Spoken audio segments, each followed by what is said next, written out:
I need dogs. Understood? Yes, sir. This is the first chance we've had this kind of pressure in a long time.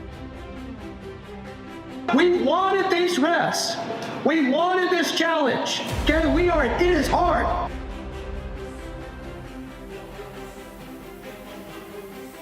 But we are here to do hard things. That is why we play these games. That's why we play at this level. We are dogs and we are winners, and we are good at doing hard things. So when we step out of this locker room, it is looking forward, and it is looking physical, and it is looking fast. Understood? Yeah. Let's get to it. Let's get to it.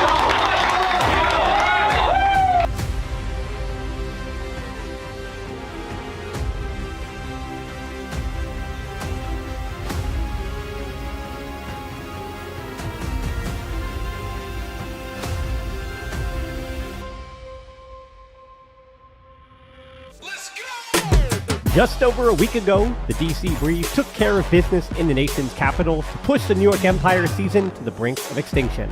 Now back in the Big Apple, the three-time UFA champions find themselves in unlikely territory with their backs against the wall. The former MVPs Ben Yott and Rowan McDonald are having MVP-caliber seasons. But to make the playoffs, they've still got some work to do. It's Empire, it's Breeze, and it's next.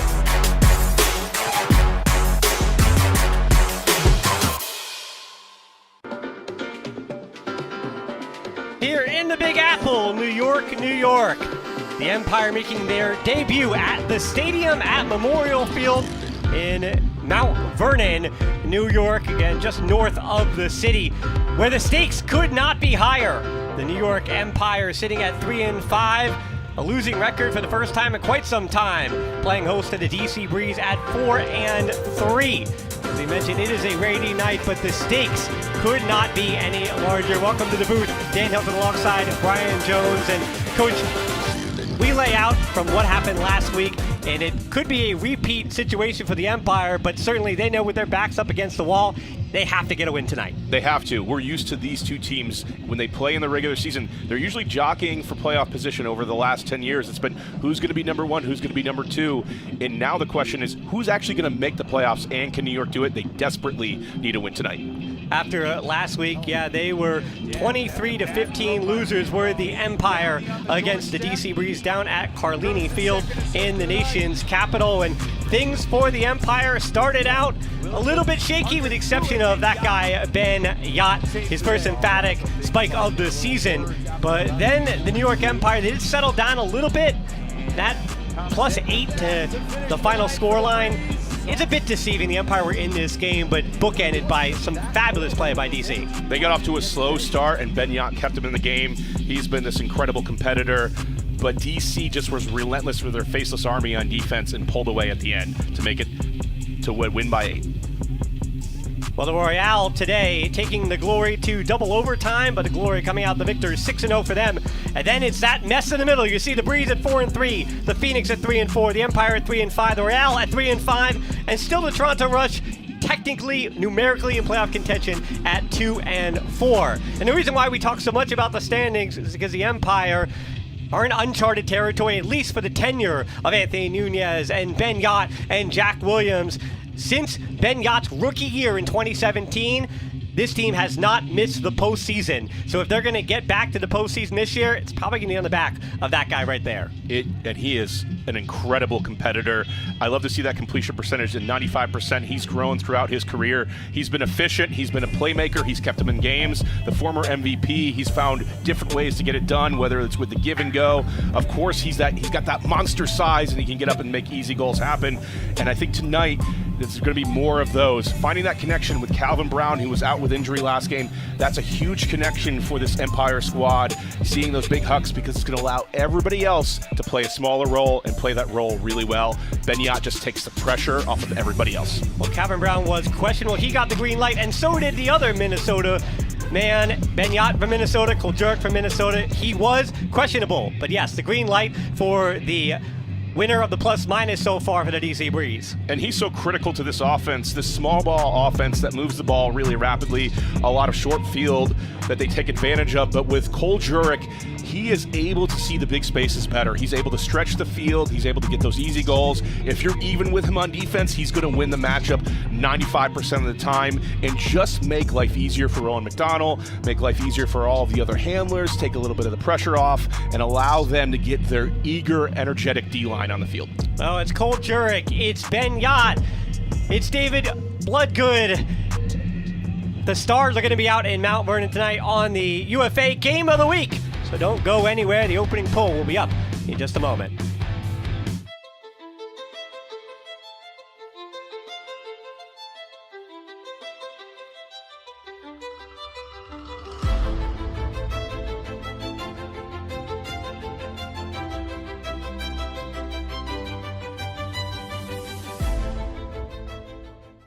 The Ultimate Frisbee Association is presented by Pabst Light, America's quality light beer.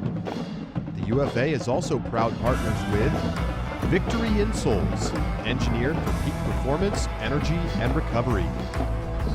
True Leave, dedicated to enhancing lives through cannabis. And Two Towns Cider House, high quality ingredients, no shortcuts, bringing hard cider back to the people. It has been home sweet home for the New York Empire over the last, well, many years. And they're going to need it because their last 4 games are at home. And the only 2 losses they have even had at home since 2018 was, well, one last year to DC in a 0 turnover showing. But today, again, Dan Hilton and Brian Jones on the call for you for this Game of the Week on WatchUFA.tv. We want to thank everyone for joining us on this Saturday evening. It's a little bit rainy, Brian, but to set the scene for the keys to the game, this Empire, rain or shine, they're going to have to figure this out. They're going to have to figure it out, and it's been the story all year long as their O-line's been inconsistent. But luckily for them, this is the first time all year everybody in the O-line's back. They're healthy. They're ready to play. And then after that, you get the O-line being steady. You got to bring the energy on defense and find a way to take it away from this stingy DC team. Well, that is the D-line for the New York Empire, and they're going to have to take it away. As you see on the line there, Shankalotti, Axel Agami-Contreras. But hey, let's let them give you the starting lineup. Ben Simmons, UNC Charlotte. Shashank Kaladi, Rutgers University. Sam Jonas, Northwestern. Axel Agami-Contreras, Ohio State. Jacob Cowan, Grinnell College. Tristan Yarder, Pittsburgh. Antoine Davis, Virginia Tech. So from that starting D-line, there is no Ben Simmons today. Unfortunately, the UNC Charlotte product unable to go. But in his place, making his UFA debut, is UMass's own Arthur Acoin. So you see he is in the starting D-line for New York Empire. But I think more of the eyes are on the other side of the field, Brian, with that O-line for DC. That, yes, they don't have Christian Boxley today, but they are the train that keeps on chugging, especially with his O-line. Great set of throwers, and they're going to need it. I got to tell you, though, at the start of this game, they're going to have some troubles with this win historically, so they're going to need to rely on those throwers. For the Breeze, they got to keep the ball moving, don't get stuck, and they just got to keep those legs churning. Do it on offense, keep moving the ball, and on defense, that faceless army and that energy that they brought last week is going to be vitally important. So many familiar faces: Tyler Monroe, Jacques Nissen, Andrew Roy, Cole Jurek, Rowan McDonald, and then some new faces out there as well. Playing in his second game ever, Kobe Lavernes, the Reston, Virginia Tech, I want to say product, but he's still at Virginia Tech playing for the Burn, Antoine Davis's old team. And he showed out last week against the Empire in his UFA debut with 3 goals. So he's wearing the number 26 out there, as well as the number 3, Aiden Downey, coming into that O-line as well. Downey's going to be critical. He has an array of throws that can really unlock space on the field and can do it from the cutter space, being able to come underneath and deliver hucks. And in this wind, we see New York trying to force a lot of throws, a little bit of a junky set, trying to make them throw it a lot. You see already everybody forcing out. Cowan and Antoine Davis thinking about trying to push their men deep. So much size, though, on that DC O-line now with Downey. Nissen thinking about it, and instead centering to Roy against, again, the Empire debut of Arthur Acoin. McDonald, who sliced and diced this Empire D-line for 8 assists a week ago. There's Downey on the sideline against Axel Agami-Contreras.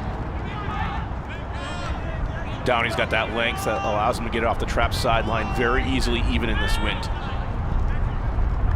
Nissen, as they look to be about 2 or 3 throws away in terms of total verticality, but with DC, you know that they can churn out and make it 50 if they need to. They're such a patient team, and historically, teams weren't able to be this patient, right? It was finally them breaking through as a top team when they were able to just prove that they could go possession after possession of grinding the small ball out. Here is a college student. Tavares, high stall count. Found Downey in a hurry. Now Downey thought about going over the top. Here's the hammer. And the awaiting Cole Jurek as DC strikes first. In 2019, when I took a look at average time of possession for the Empire, you would see a handful of points go over 1 minute. We are already over 2 minutes into this one, and DC scored that first point without a mistake. They almost nearly had one, but enough float on it makes it easy for Downey to get it, and then Downey fakes that scuba and finds the hammer. I loved watching him at that point because his progressions were so intentional. He got it off the sideline with ease. He wouldn't stay too long with one look, and he just kept moving the ball. He's fitting in pretty seamlessly with this DC offense. The 2024 Callahan Award winner at Georgia. Last year for Atlanta, he played in 7 games, but he played O-line in the playoff game and played D-line in the regular season, so he is a player that, whether it's in the South Division, whether it's up here in the East Division, he is trusted as both a D-line and an O-line player. As we will see, again, one of the best D-line players from the last 5-6 years in East Division. A.J. Merriman will look to pull. And he's done a great job of taking the hardest matchup on the other team for years. And his job isn't necessarily to get blocks. We usually look at that stat as behind it being the be-all, end-all of a defender, but it's about all 7 in the line playing team defense. And A.J. Merriman does a great job of setting it up with the pull and then executing against some of the top-level players in the game. 2019 with 12 blocks and plus 16. He won the, at the time, AUDL Most Improved Player as well as the Defensive Player of the Year. Goodness. As that is a quick drop from Brown to Solomon Mersmeyer-Bailey. And drops has been one of the issues for this Empire O-line, and that is an early break into Jasper Tom from the youngin Marcus Lee from William and Mary. And if you're the Empire, of course, the O-line will stay on the field, but yeah, that is worst case scenario. And just out of all of the players, you wouldn't expect Saul Rushmeyer-Bailey to have that. He has been Mr. Dependable, and this is just stone cold drop, right? It's a little fluttery in the wind, but that's one that he's going to want back. And right away, DC puts their foot on the gas. Jasper Tom plays a great brand of physical defense in the handler space. Doesn't give anybody any room to breathe. They say it does put them in a disadvantage because the Breeze last week had just 8 turnovers to the Empire's 16, and that's already one in that category for New York. Brown gonna have to deal with the mark of Jasper Tom. Up ahead to Ben Yacht and Jack Williams, Matt Labar, and this one goes deep early. Jack Williams on his horse and in the end zone. So it did look clean for the Empire once they got it out of the handler space and willing to stretch the field a little bit once Yacht had that big under. And tonight it's a crosswind, so this is not, even though it's wide open, it's not the easiest of throws to make. You've got to put a lot of force into it, keep the right edge, and Jack Williams runs it down. He was wide open.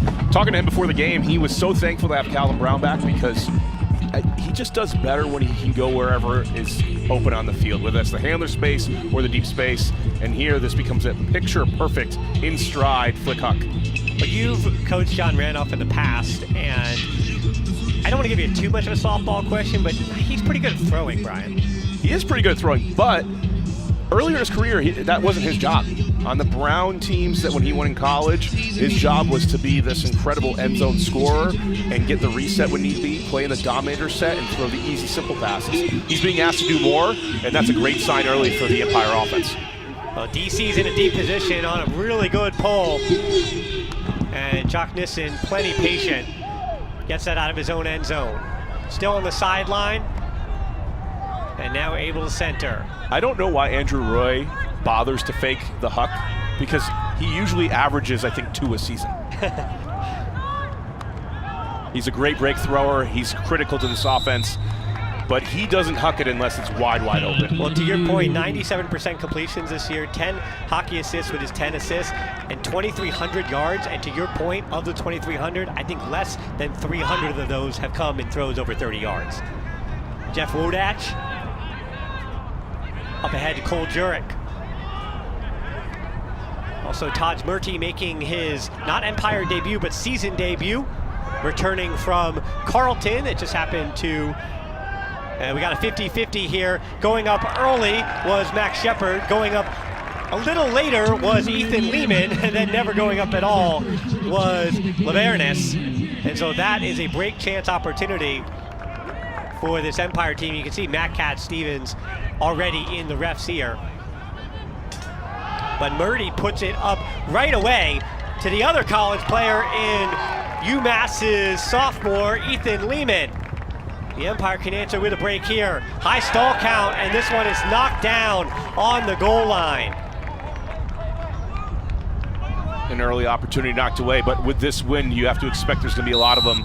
I like the no timeout call. You give your opportunity, your D-line a chance, an opportunity to score, and they just have to get quicker into the reset scheme after Lehman caught that pass. Madon Sheva was the one who committed the foul on Andrew Roy. Now over to Jeff Wodach on the sideline against Gavin May. Wodach, looks like Shepard might have gotten a piece, but again, the multi-time state champ in cross country and track is in the end zone again against the Empire. Lavernis got those cross country and track and field state championships at South Lakes in Reston, Virginia. And for DC and the Empire, I think you're seeing two different versions of these teams too this year, Brian, because they just look younger. Both these teams just look younger. And to start even this point, Lavernis, Murty, Lehman, a lot of college players on DC and Empire teams that usually did not rely on such young faces. You need that youthful energy. It's just great to see someone who's excited to be there, ready to run, and especially in this wind. Wodach coming back to the well twice. Through that first huck, it hung up in the air, and it wasn't the right one, but you can tell he has ice in his veins. He has the great experience. He didn't hesitate on that second one. Knew it was open. Knew in this wind, you see an open look, you're going to have to take it rather than just playing small ball the entire game. Mentioned with that crosswind too. Some of these pulls are pinning the opposition deep. Saw in Mercer Bailey, that's a nice break throw to Matt Labar, but continuation cut. Just waiting a moment there for it.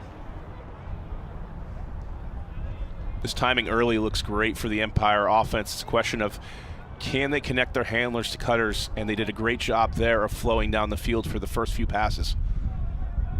And this one just a bit too far from Matt Labar from Ben Yacht. Would have loved to see just a little bit more effort on that one. Instead of go for the hand, lay out, go to the ground. It's a tough game with this wind. The discs are going to bobble, but don't want to give DC a chance if you can help it. Second break chance. It'll be led by Brandon Lamberty, as well as Kevin Healy and Reese Bergeron. And the youngster Marcus Lee overshoots it this time. Last week, Lee had 3 turnovers. So it goes right back into the hands of the O-line of the Empire. And that might be the name of the game. That was close to a bang-bang play. Instead, Yacht collects to Calvin Brown. Kind of on an island, but Randolph there in time. Thinking about it again. It's all up that open side, and Yacht unloads. Versmeyer Bailey cannot track it down. You always want your offense to be dynamic, and I like the cut there by Rushmeyer Bailey. it's not usually the look they're going to hit. They were working up that sideline. He did have steps, and with this wind right now blowing in that direction, it's going to push the distance a few more yards. Empire already with 4 turnovers here in the game, and DC will give it right back to him 2 feet out of the end zone. So yeah, this point is probably not the one that either coach is going to show in the film review later on, unless you want to learn something. Calvin Brown now 1 throw away. Thought he might have taken John Randolph too far, but Johnny Ultimate or Meat Pistons, I don't... Brian, what's the nickname of choice here for John Randolph? JR, I mean, JR is what he asked us to call him, but... Yeah, we'll go with JR, but yeah, he's a, he's a bunch of meat out there running around, explosive bag of ham, whatever you want to choose. He's got the protein, eating beans and eggs in the morning, getting ready to squat and deadlift. And I agree that it's not necessarily the prettiest execution that we're going to see, but it's a windy game. This is windy enough to affect even the best throwers, and it's going to flip the script from what we usually see of New York and DC. DC is a more possession-based team, and in no wind that favors them. They're going to grind you to a halt. This wind right now is keeping New York in the game, and instead of being the team that plays the best offense, it's going to change it to who can play the best defense. Who can make it so they force the other team to always have to work it over and over again and let the wind do the work for them. It's kind of the best medicine for a New York team that didn't have a great defensive production effort last time. Well, just like with what we saw earlier today up in Montreal, that with windy conditions, it does feel like in the East Division it's a race to 20. That is a heck of a catch by Nissen. That throw trailing behind him. And this is big for DC because last year they faced a windy semifinal game where they did not come out on top and they were the favorite to win it. Falling to Minnesota after beating Boston in the East Division final, but again, losing to the eventual UFA champions, 16-13, up in very windy Midwest conditions. And you can see right now, they're content. Their normal mode is to score in 20-plus passes, not take risks, move it around with their handlers who are great throwers.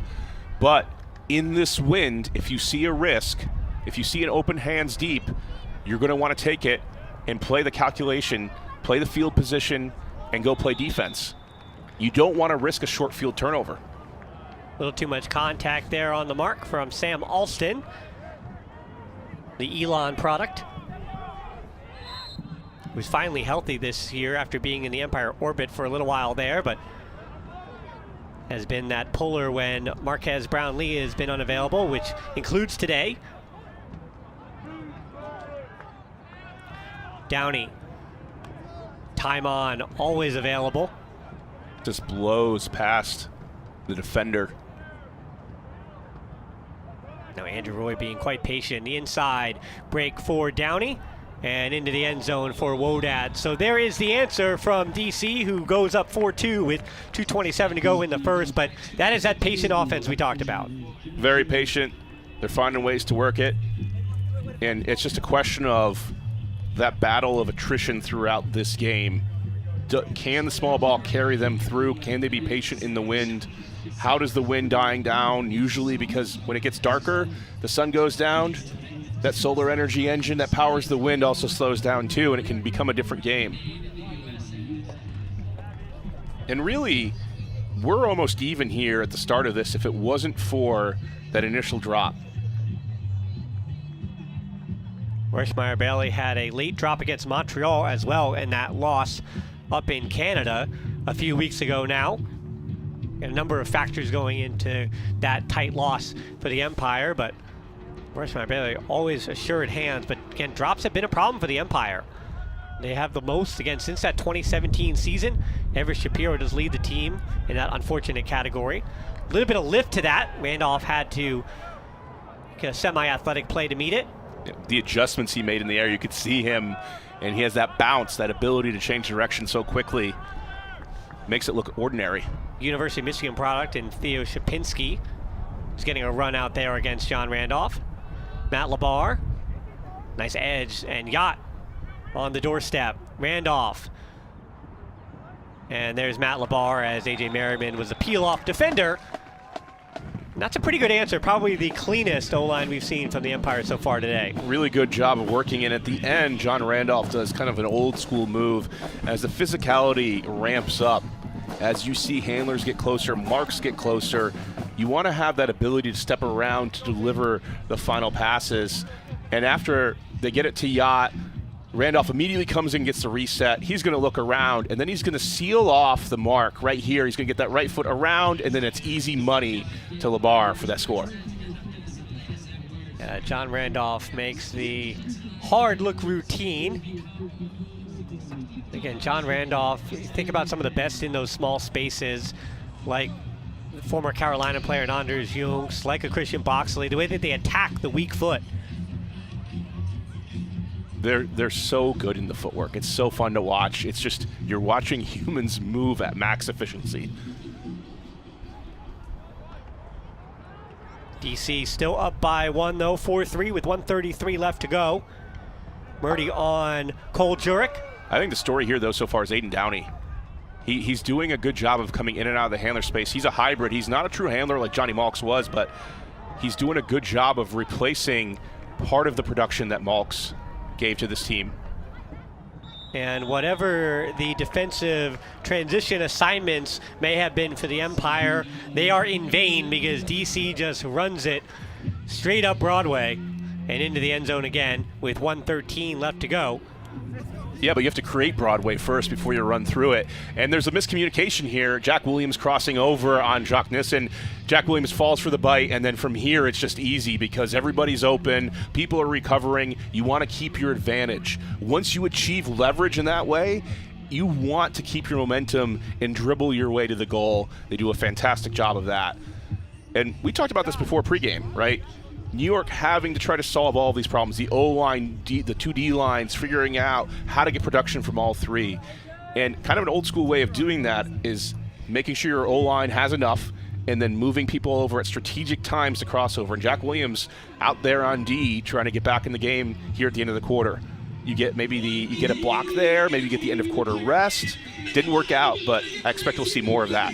One of the storylines too this season has been the Empire and their injuries. We'll talk about that more as the game goes on, but Jack Williams, maybe the first time all season he has been completely healthy. DC comes to bring a double team with 45 left to go in the quarter.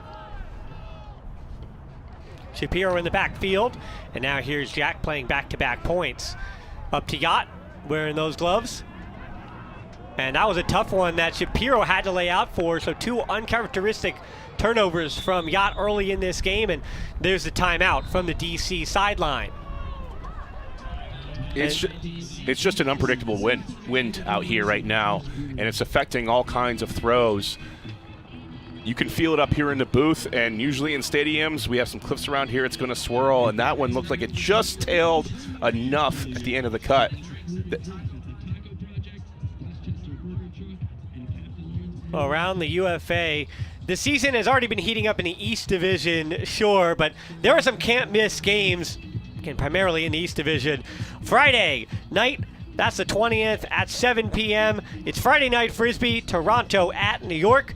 And then the very next day, it's the game of the week, Toronto versus Boston in Medford, Massachusetts. And then the following Friday, who doesn't love the South Division? It's Austin against Atlanta in more Friday Night Frisbee, available on YouTube.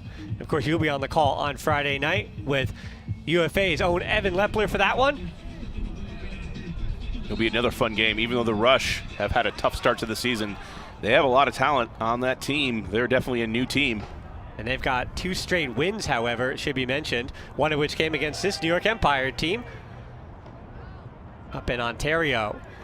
Jurek now, 15 seconds left to go. McDonald, here comes the double team. And that one's going to float a little bit. In for time on.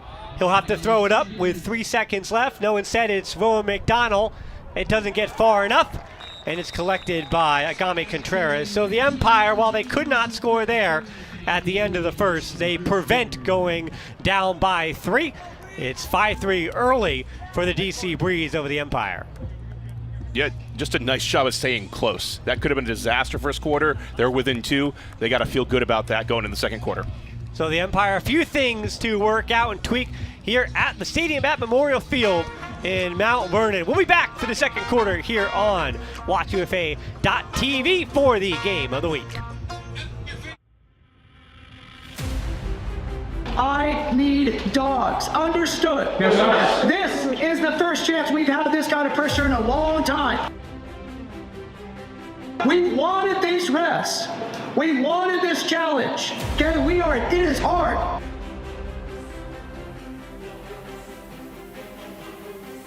But we are here to do hard things. That is why we play these games. That's why we play at this level. We are dogs and we are winners, and we are good at doing hard things. So when we step out of this locker room, it is looking forward, and it is looking physical, and it is looking fast. Understood? Yeah. Let's get to it. Let's get to it.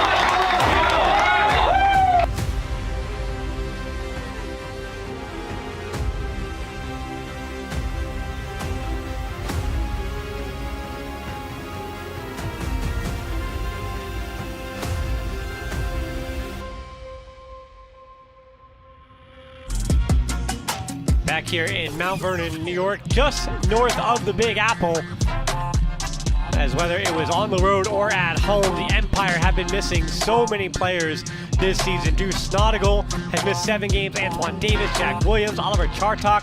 He came up limp on the very first O-point last week, and now missing his second straight game. Calvin Brown missed last week due to a concussion, and then Sam Jonas also missing a game. And a lot of the injuries we're also talking about here, Brian, you were a coach before. They're coming right before you're set to take the field. So this is during the warm-up that you've got to change everything around, and that has been a tall task for this Empire team. Been a tall task, and they've had to rely on calling up a lot of depth, a lot of new players to take the stage, and that wasn't a problem in years past. We saw that before a championship game against DC, the East Championship game, where Jeff Babbitt couldn't play beforehand, had to move Benyat to O, and he had a vintage former MVP performance that we expected out of him.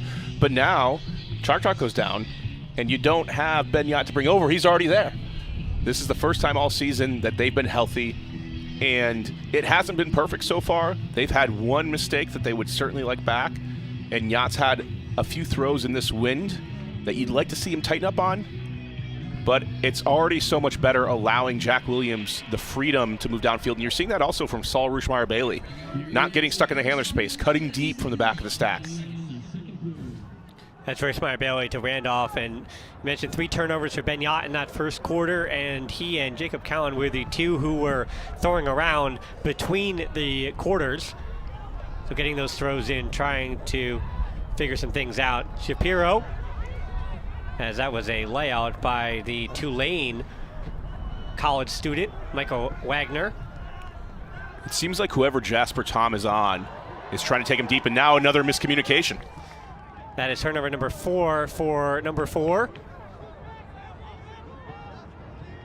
So Jasper Tom and his D-line for the DC Breeds get another opportunity. Of course, Benyat, historically one of the best in getting the disc back, but not this time because it's Alexandre Fall for the break. No, they say he's right on the edge of the end zone. So Fall to Bloodgood. Now 1 throw away. High stall count, but it won't matter. There's Tom in for Wagner. And he gets goal number 2 in his young career. And it does feel like with the Empire down 6-3, Brian, that these are unforced errors. These are self-inflicted wounds. Yeah, a credit to DC for taking advantage of it, but I think you're exactly right. That is a miscommunication we're not used to seeing. This is an area where Saul Rushmeyer-Bailey is so dependable, and Yacht throws another turnover. It's not what you want to see from the former MVP after he was so vitally important to keeping New York in the game last week. He doesn't need to do as much with this team, and I don't think he's forcing it, right? These are mistakes that are coming partially due to the wind, partially good to some good defense there by DC. But they have to clean it up, and the thing that I'm watching for as a coach right now is you're seeing the body language after a turn. There wasn't much of an effort to stop DC from marching towards that break, and you have to be worried about the emotional state of this team because it's pretty precarious. They know the stakes. They know if this game is lost, it's going to be a really tough road to make the playoffs. They might need some help outside of it. They already know how important this game is, and you want to make sure they keep fighting. Captain Ben Yacht is going to get a break here. Instead, it's the UMass product, Ethan Lehman, who comes on. Hammer over the top into Jack Williams. So in Merschmeyer Bailey, he's the open man. Now Bloodgood catching up. And Randolph, nice little fake there. And Merschmeyer Bailey and Bloodgood having a little conversation. And a reminder that these two have chatted before, and it came when Bloodgood at Facina wound up getting a Callahan against Merschmeyer Bailey. And that is the magic of the New York and DC rivalry. These are players that, whether it's club, whether it's the beach, whether they're teammates in different areas of the ultimate world, they all know each other pretty gosh darn well. Those guys also, by the way, you mentioned two Brownie in Motion products in Randolph and Merschmeyer Bailey, have been knowing each other quite well for a few years now. Well, to be fair to Merschmeyer Bailey, he gets some of the most physical defense you'll see in the league. 100%. Because for a guy like him, who isn't necessarily known as the athlete like John Randolph, he plays his angle so incredibly well, and you have to stick to him so well to shut him down. And he usually draws Jasper Tom, David Bloodgood, and they are really tight because they know they have to be. And so when Saul gets him, he's going to let him know. Agami Contreras could not get to the disc on the layout. Gus Norbum. Always such a trusted set of hands. Jurek at the peak of his jump against a coin. And Yacht now is going to play a little bit of D-line, trying to help the D-line for New York get the disc back and then move it upfield in quick succession. Davis wasn't too far away from that against A-Roy. And then this is a little bit of an overthrow that Yarder was there to clean up the garbage on.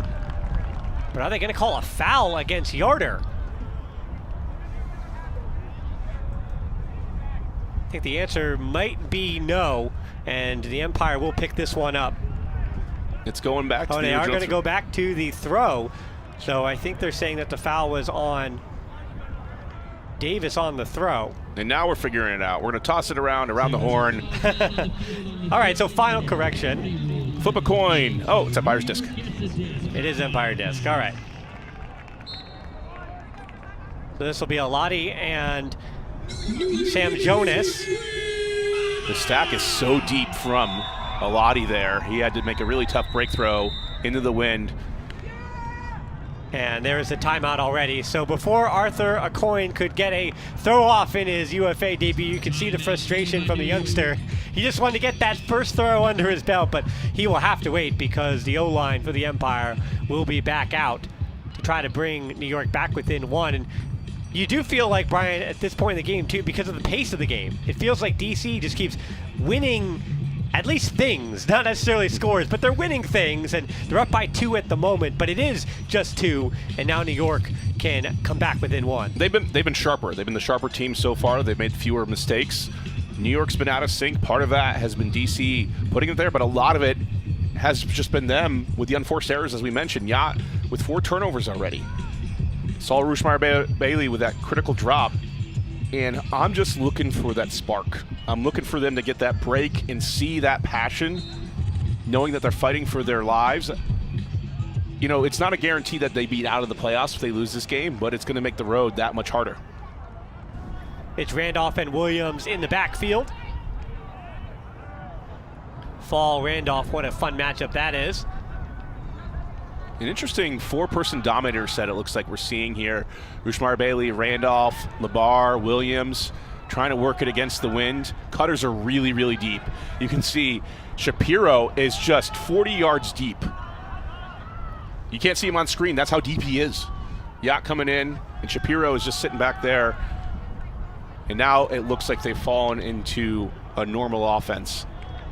You get tired after running all of those cuts. And Brown was a bit upfield for the first half of this point, and now he has come back to be that quarterback. And that one a bit just out of the hands of Brown, and that one might go into the book as a drop. Not that it matters for the turnover, but it was in and then out of the hand of Brown. And Randolph, I think, overcooked it a little bit. I don't know if Brown was expecting it. He thought the window, I think, had already closed. It was certainly a tighter window, but that's a throw and catch they normally make.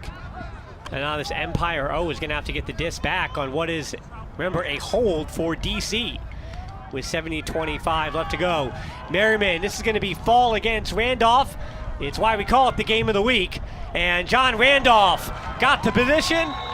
Said it's a no-fly zone. But is this a foul on the throw? We hear the whistles. Randolph is somewhere between incredulous and frustrated, I think. But no, they are going to say this is still Empire disc. So again, not sure what the call was. Same thing a couple times in a row, but maybe an errant whistle. This one hangs a little bit, allows Randolph to get back into play, and he uses his strength. We've talked about it already, he's athletic. We talk about his legs and his movement, but his ability to hold position in a box out is pretty critical.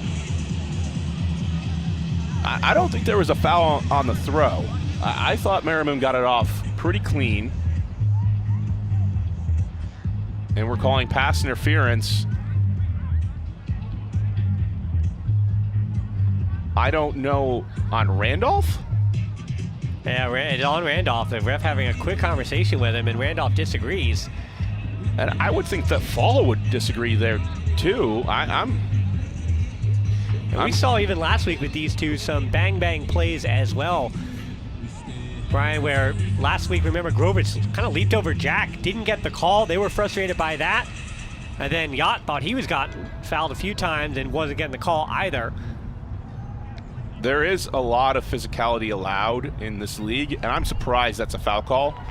And that is a goal for DC, so they go up by 3. What could have been New York bringing it back within 1. And it means that DC, maybe a little bit of good fortune for them. Here, Fall is pumped up with 6:30 left to go in this half.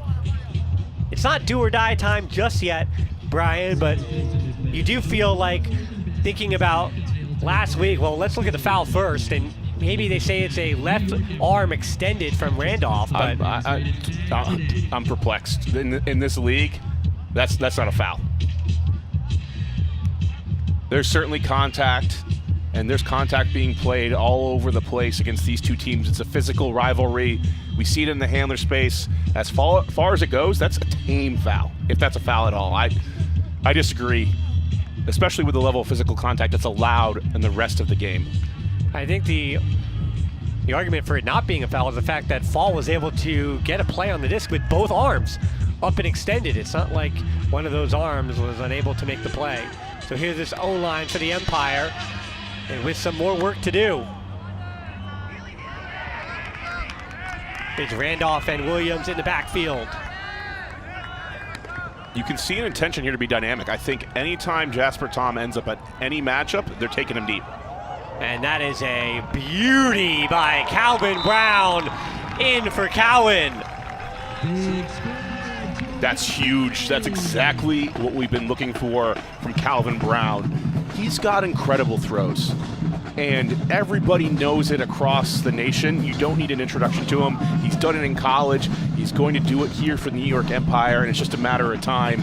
These easy ones. He's got such length. You can see the size difference between him and Jasper Tom. He takes him downfield, gets the in cut, and delivers a perfect inside-out throw. And one of the best inside-out throwers in the entire game. That's assist number 21. He's got 13 hockey assists, and yes, he has 20 turnovers this season, but with, as you mentioned, the entire total package that is Calvin Brown's throwing prowess, you kind of deal with those turnovers. But if you're getting the rest of the Empire O-line, you're saying, all right, Calvin's allowed to make some of the mistakes because of what he can do with his dynamic throwing. It's everybody else that needs to be clean. And busted coverage here. Downey is wide open, and Shepard's recovering. But DC's gotten a free 20 yards out of that. Looking deep. It's Alston, who read it a bit better than Tyler Monroe did. Monroe also would have had to come back to the disc, so the D goes to Alston. I think the wind also might have got a little bit of an assist on that D for the number 7, and the Empire sideline loving it. And again, they are, that being the Empire, a whole year younger on that side than they were a year ago. So let's see, is there another timeout coming on this break chance? Indeed it is, so for the second time this game, Arthur Corn, you can see he's going to have to wait for that first Empire throw, but Brian, I get a sense that it'll come. Well, all the timeouts now are used up, so hopefully for the Empire, they're able to punch this one in, get back in this game, and then get that depth back on the field. It's a windy night. We expect to see more of these throws, and that's the strategy against Tyler Monroe. Force him out. Alston there had 10 yards to make up, and the throw, if that was on point, that's an easy goal, but Alston read it well. We should mention this was not the only New York DC big game today, as the gridlock fell in the PUL Championship semifinals to the DC Shadow, 22-14. So their season is over, and the DC Shadow will be moving on to the PUL Championship game.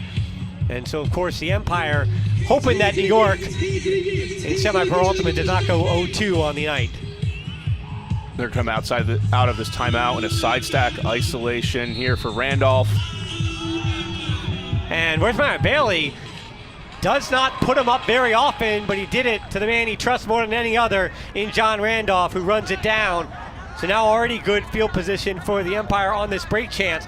That don't look now, Brian, but it can bring them back within one. What a move from Jack against Dean. Now on the end line, Jack working with Brown in a tight spot, and LeBar finishes it. So again, a best case scenario in, I think, for two teams that know each other so well. I think that Huck from Wertzmeyer Bailey on the standing position, usually it's from a power position if it's Wertzmeyer Bailey, but from a standing position, Huck, you don't see that often from Saul, and I think that might have caught DC unprepared. Well, I think actually it was from Calvin Brown, who actually delivered the flick Huck here originally, and you're right. Well, that makes more sense. Yeah, the lefty, though, you would love to see from Saul unleash that, but I love this role right now that Jack's able to play, because he likes to lie in wait. He likes to basically play a little bit of possum, pause, take his time, and at the end of possession, make it easy. And just like, for the Empire, their history of great throwers have helped them to championships. Harper Garvey in 2019 really stretched the field, Grant Lindsley as well, and then Ryan Oscar became that guy.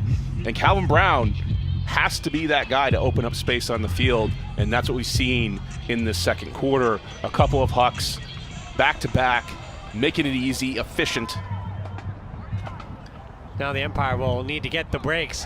That one's up, and on the second effort, Roy McDonald is fouled by Agami Contreras. So there was contact there. Yeah, the Empire sideline after the Randolph fall contact a few moments ago. They disagreed, but McDonald will pick it up.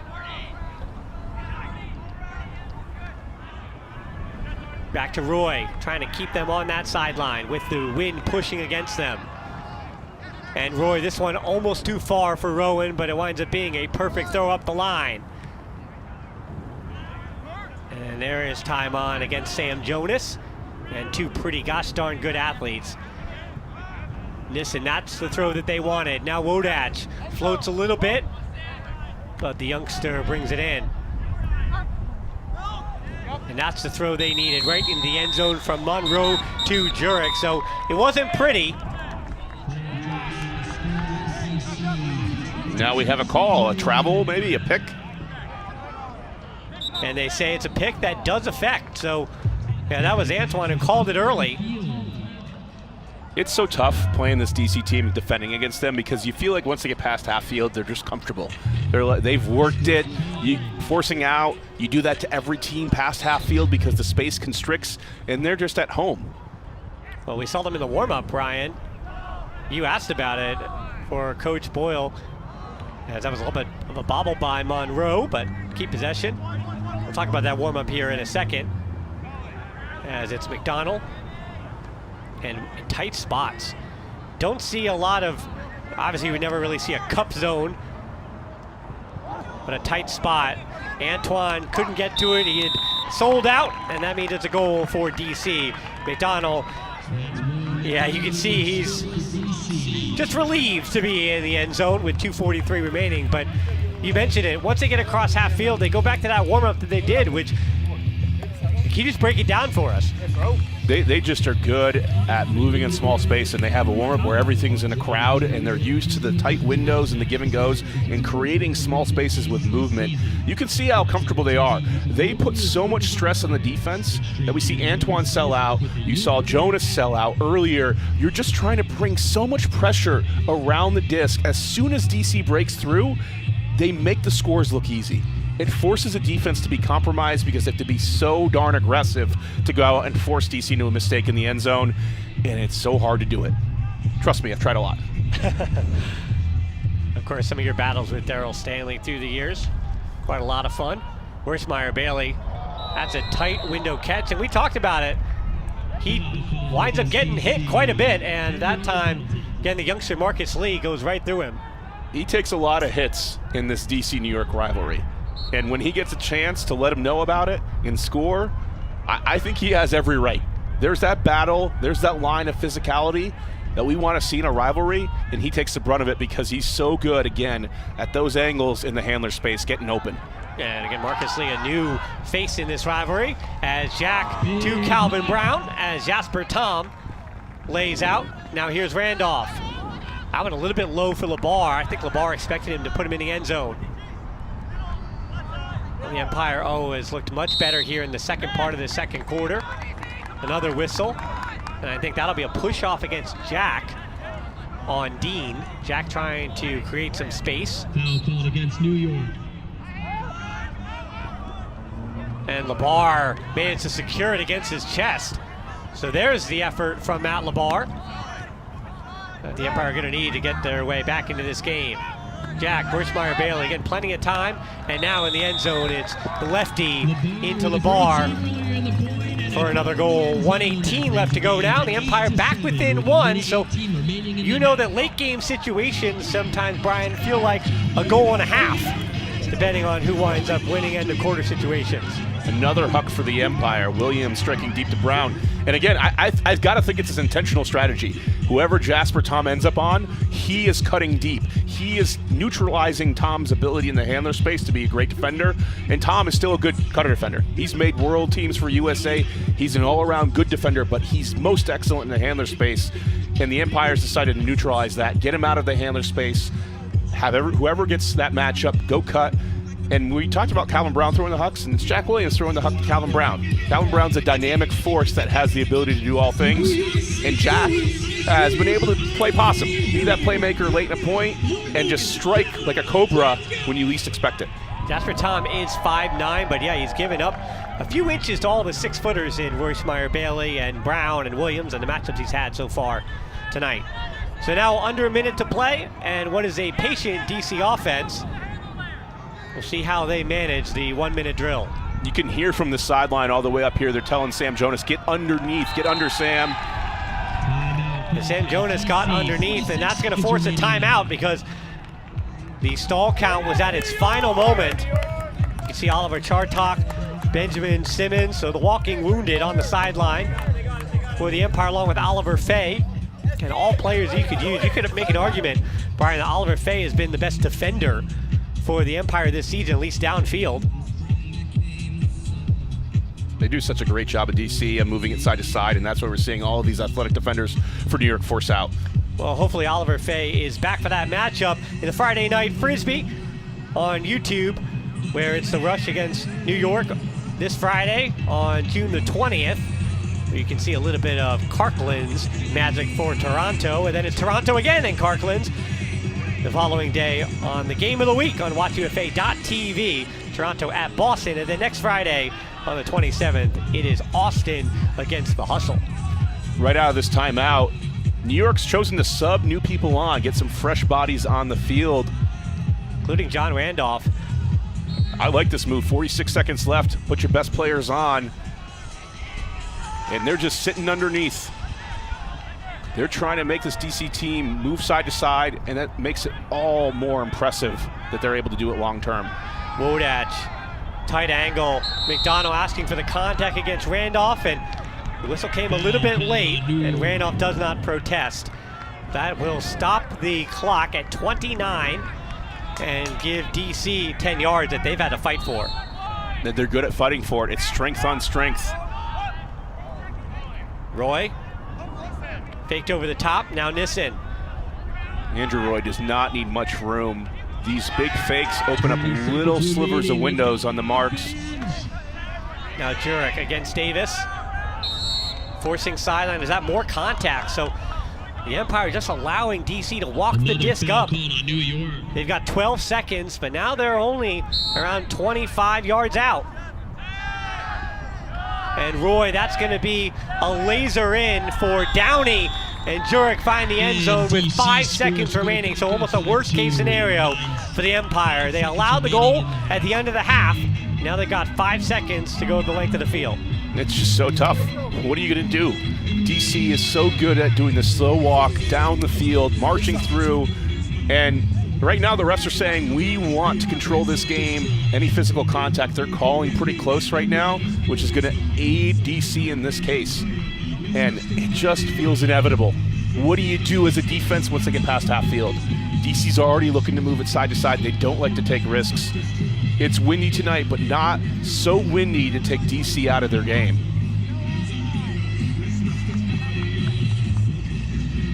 The Empire will have about enough time for maybe 2 throws and that huck into the end zone. Brown to Shepard, again a big arm. The backhand goes up. This one will not have the distance unless Yacht can push it in. He does, and it's Jeff Wodach taking it away from Everett Shapiro. That could have been a ton of fun, Brian. What a heads-up play by Yacht to give it an opportunity, and Shepard had the distance. He almost threw it too soon. He could have waited a second. That's the hardest part, getting players down there. But nonetheless, if you're New York, you haven't had a good first half, but you found your footing here in the second quarter. Take a look at Yacht. We all practice this with the Mac lines. Favorite pastime of the buys between tournaments that we all grew up playing. It's one of those fun moments when that skill comes into play. But if you're New York, you're only down 2. You haven't played well in the first quarter. You found some footing. And DC, that you knew it was going to be a slog. You know these win these games. It's going to be tough to be patient. But Aiden Downey filling some big shoes, and Johnny Malks, I think they found their new offensive line. Well, the Empire with their season on the line again, they could move to 3-5, but on the other side of it, the DC Breeze could put themselves in a really good position in the playoff race, going up 5-3 in a division where, because everyone has to continue to play each other, you know that everybody's taking their lumps. Montreal, Philadelphia, Toronto, and of course the Empire, they could be the 4 battling for that final spot if DC can wind up to get some separation. Again, for the DC Breeze, they beat the Empire 23-15 last week, but now getting the opportunity to speak to Thomas Owen as coach, just to break down that first half. The New York Empire, some unforced errors for them, but are you liking how your team is just taking what New York has given you?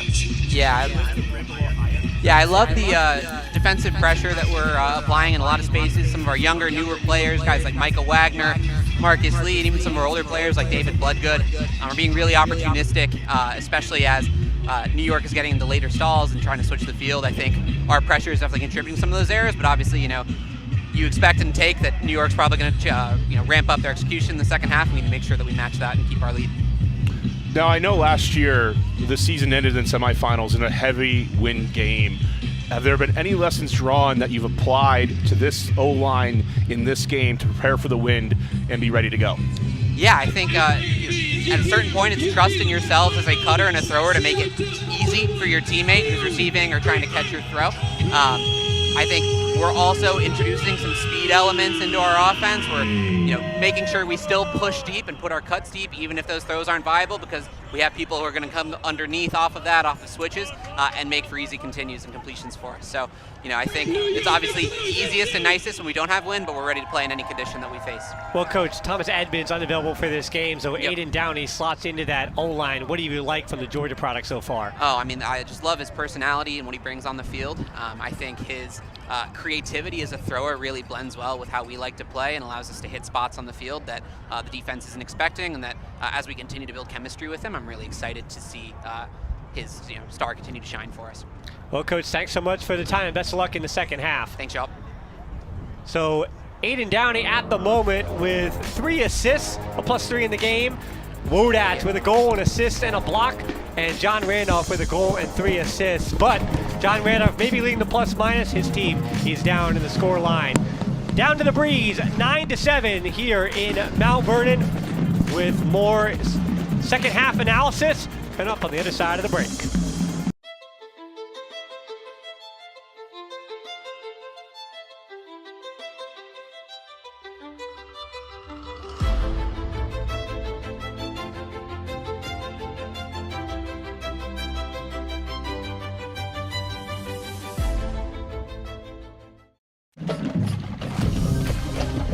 First half, the Empire, at least in the first quarter, had a few things to work out.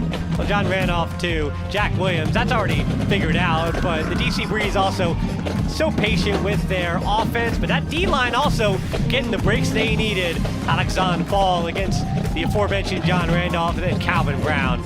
Chef's kiss on this inside break to Cowan. He's such a great thrower, and he's opening the game up, and it seems like the strategy that worked in the second quarter for New York was throwing deep. This last second attempt in the second quarter comes up short, but a little theatrics from Yacht being able to push the disc in the end zone and giving it a shot before the veteran Wodach comes down with it. Yeah, give your big bodies of Cowan and Shapiro an opportunity. Haven't heard too much from another really good athlete in Reese Bergeron. Brothers Quinn and Colum, former players. 7 total siblings for the Bergerons. They can fill a whole line. And DC Breeze and the Empire, again, these are players and play together and against each other. Zach Burpee, a former Empire player on the DC Breeze sideline. So much overlap, so much continuity. And a man who knows a little bit about that continuity, Empire coach Anthony Nunez. And coach, that first quarter, not necessarily dealing with the wind, turnovers, few unforced errors, not going the way you wanted, but how do you think your team calmed things down for the second? I mean, you know, we just kind of took a breath for a second, and the best way to handle wins, the best way to handle anything is just ignore it, because those are uncontrollables, and we don't allow uncontrollables to dictate how we play offense and how we play defense. It was a little bit of a tough start in the first quarter. You found your footing, it looked like, in the second. First question is, Ben Yacht had a tough first quarter, 4 turnovers. Looked like you took him off the O-line for a point, but you put him back on the field. How much trust do you have him in the second half? Oh, I mean, he's MVP Ben Yacht, right? So we have all the faith in the world in Benny. You gotta run with your dogs. So. And the other question is, we're seeing, it seems like Jasper Tom is matched up against a lot of your handlers, but whoever gets that matchup, they've been going downfield a lot. Has that been an intentional strategy so far in this game? We're just trying to keep their defense uncomfortable, so we're putting people into positions of success, right? So, like, if Jasper's covering Jack or John or any of those players who are hybrid-y type players, then we're going to put them downfield and make him run. Or, you know, we also aren't afraid to have those people around the disc, but it just works out that way. And now, Coach, I don't need to tell you the stakes of this kind of game. How are you keeping your team even keel through that kind of pressure? Hey, well, so we're usually a team in the past that's fueled by, like, you know, business at all times and anger.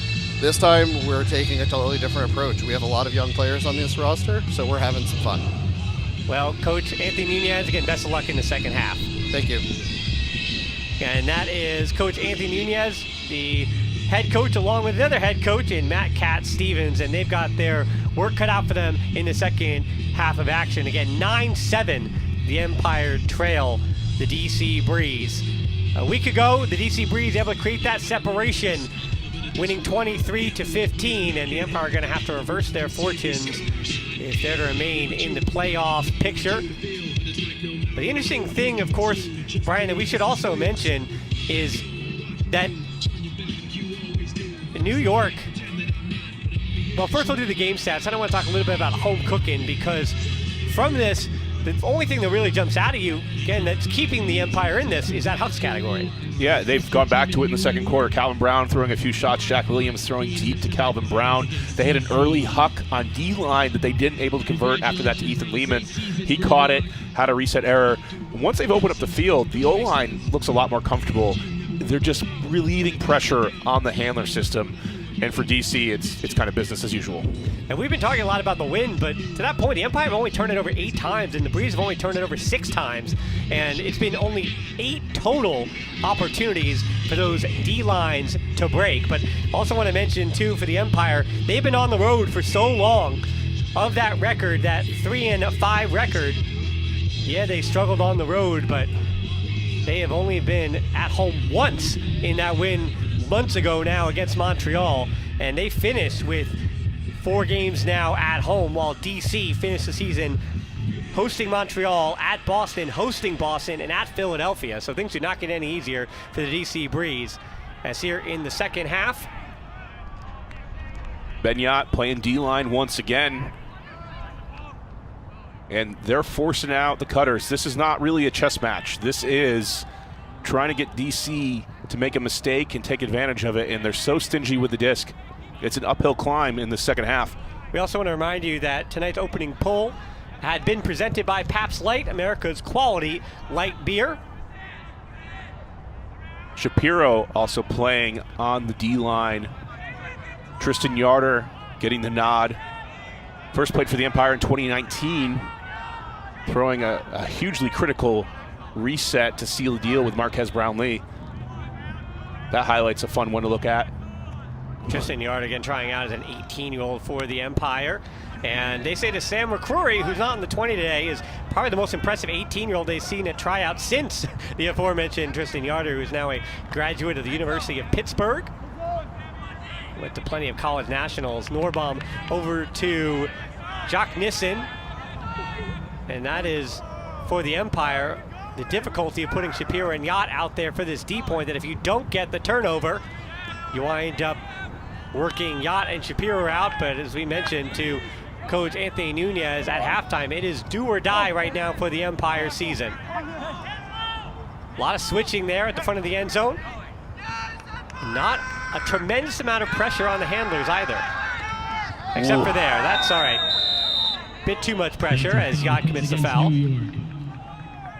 Yeah, that's a tough one. Really aggressively going for it and knocking Nissen over. I wouldn't be surprised if that was a yellow card.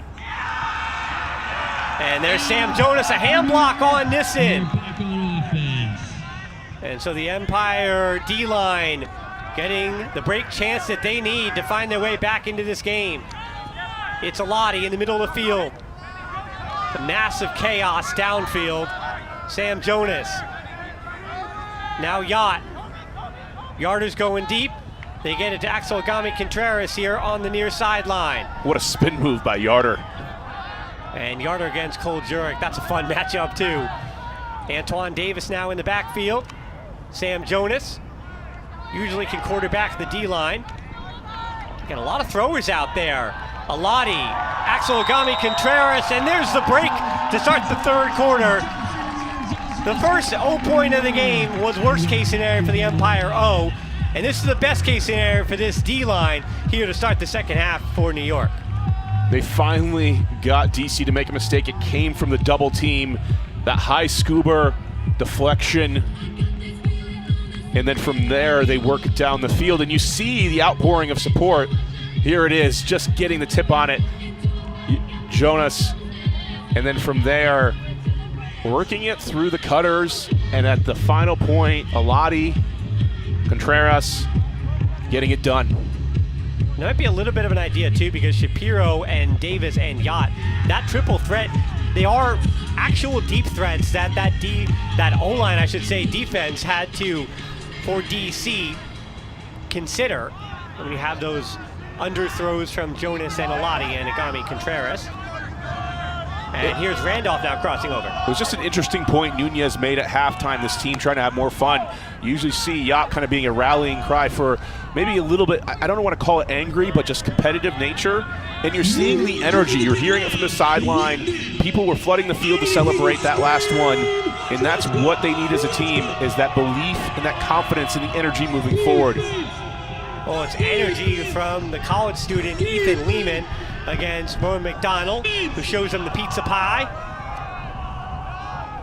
DC I don't need to tell you, so superb in tight spaces, and that'll be a foul on Lehman. So yeah, the refs continue in the second half to call it tight. They've been consistent. They have called all of these little bumps and kept it consistent throughout from what we've seen, and that's really what you need to know as a player. Beautiful drone footage here in Mount Vernon at the stadium at Memorial Field. Miscommunication on the switch there allows Tyler Monroe to get free into the end zone, but that New York offense, or I should say defense, made him work. 2 minutes came off the clock, but and DC had to fight for it. They did make him work. DC, after getting broken, puts a lot of the same players on the field. They have the trust to work it down, and Wodach here finds the wide open Tyler Monroe. That's been a connection we've seen a couple times this game. And then Alston taking the risk and gets burned for it. You don't blame him though, it's just so tough. Wodach, the Bucknell product from 05, I should say, to 09, and then George Mason, and then played for the DC Current of the MLU, 2018 through 15, and then it's been all UFA since then. He's evolved. He used to be the #1 goal scorer for this team, a deep threat, and the strategy turned him to making sure you're forcing him underneath, giving him the in cuts, and he's become a more dangerous thrower as his career continues. That is a super dump from Calvin Brown on the sideline. And what did you mention? An all UFA second teamer quite a bit of time ago. He is involved to just be one of those many DC Breeze contributors. Here's Jack Williams using those legs against Fall. Maybe an underthrow to Cohen, came back to meet it. And there again is Jasper Tom against Royce Meyer-Bailey, forcing a high stall count. Williams needing Randolph to bail him out on the layout. And then JR into the end zone. Conservation of greatness does not apply to John Randolph. He's got a pretty cool head when he pops up. Just adding the little bits to his game over the years. He's had that scuba, but to throw it with that confidence to LeBar, leading him to space instantly. There's no hesitation with that. And really, it looked like DC had New York on the ropes in this possession. Jack Williams trying to find an option, has to throw this leading pass, and you have the confidence because John Randolph. He makes a tough catch, pops back up, and then easily goes to the scuba, reads the space really well. Jack, that running backhand, you see him in these little bursts. He wasn't involved in the play, he gets a couple resets, throws it to John Randolph, and they end up scoring in fewer throws. 6:45 left to go in the third, and New York back within one.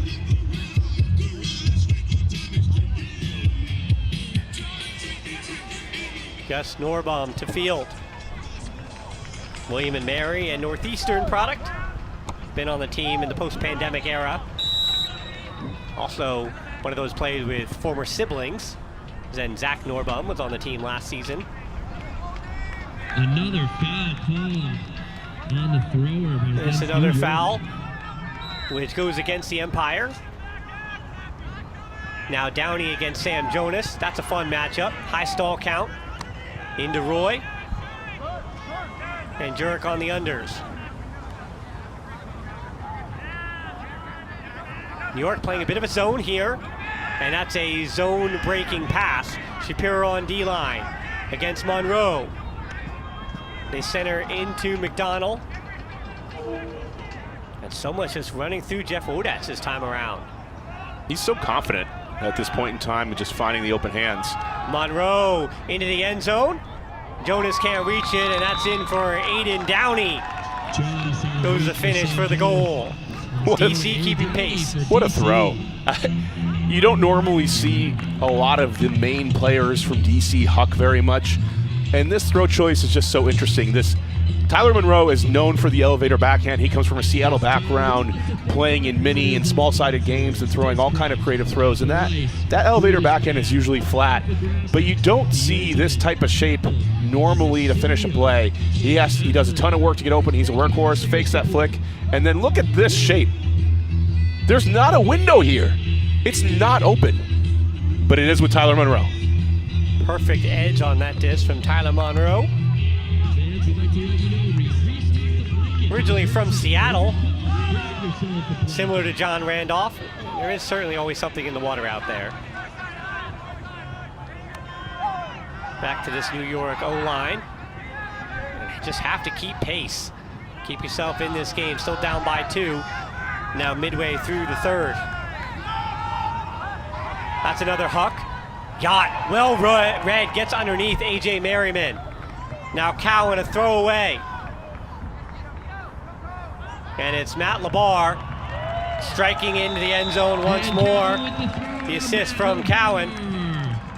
And this little change, Shapiro moving to D-line, Cowan to the O-line, that's one of those adjustments. We said the Empire would pull out all the stops, and it's one of the things they've done here and brought themselves back within 1 again.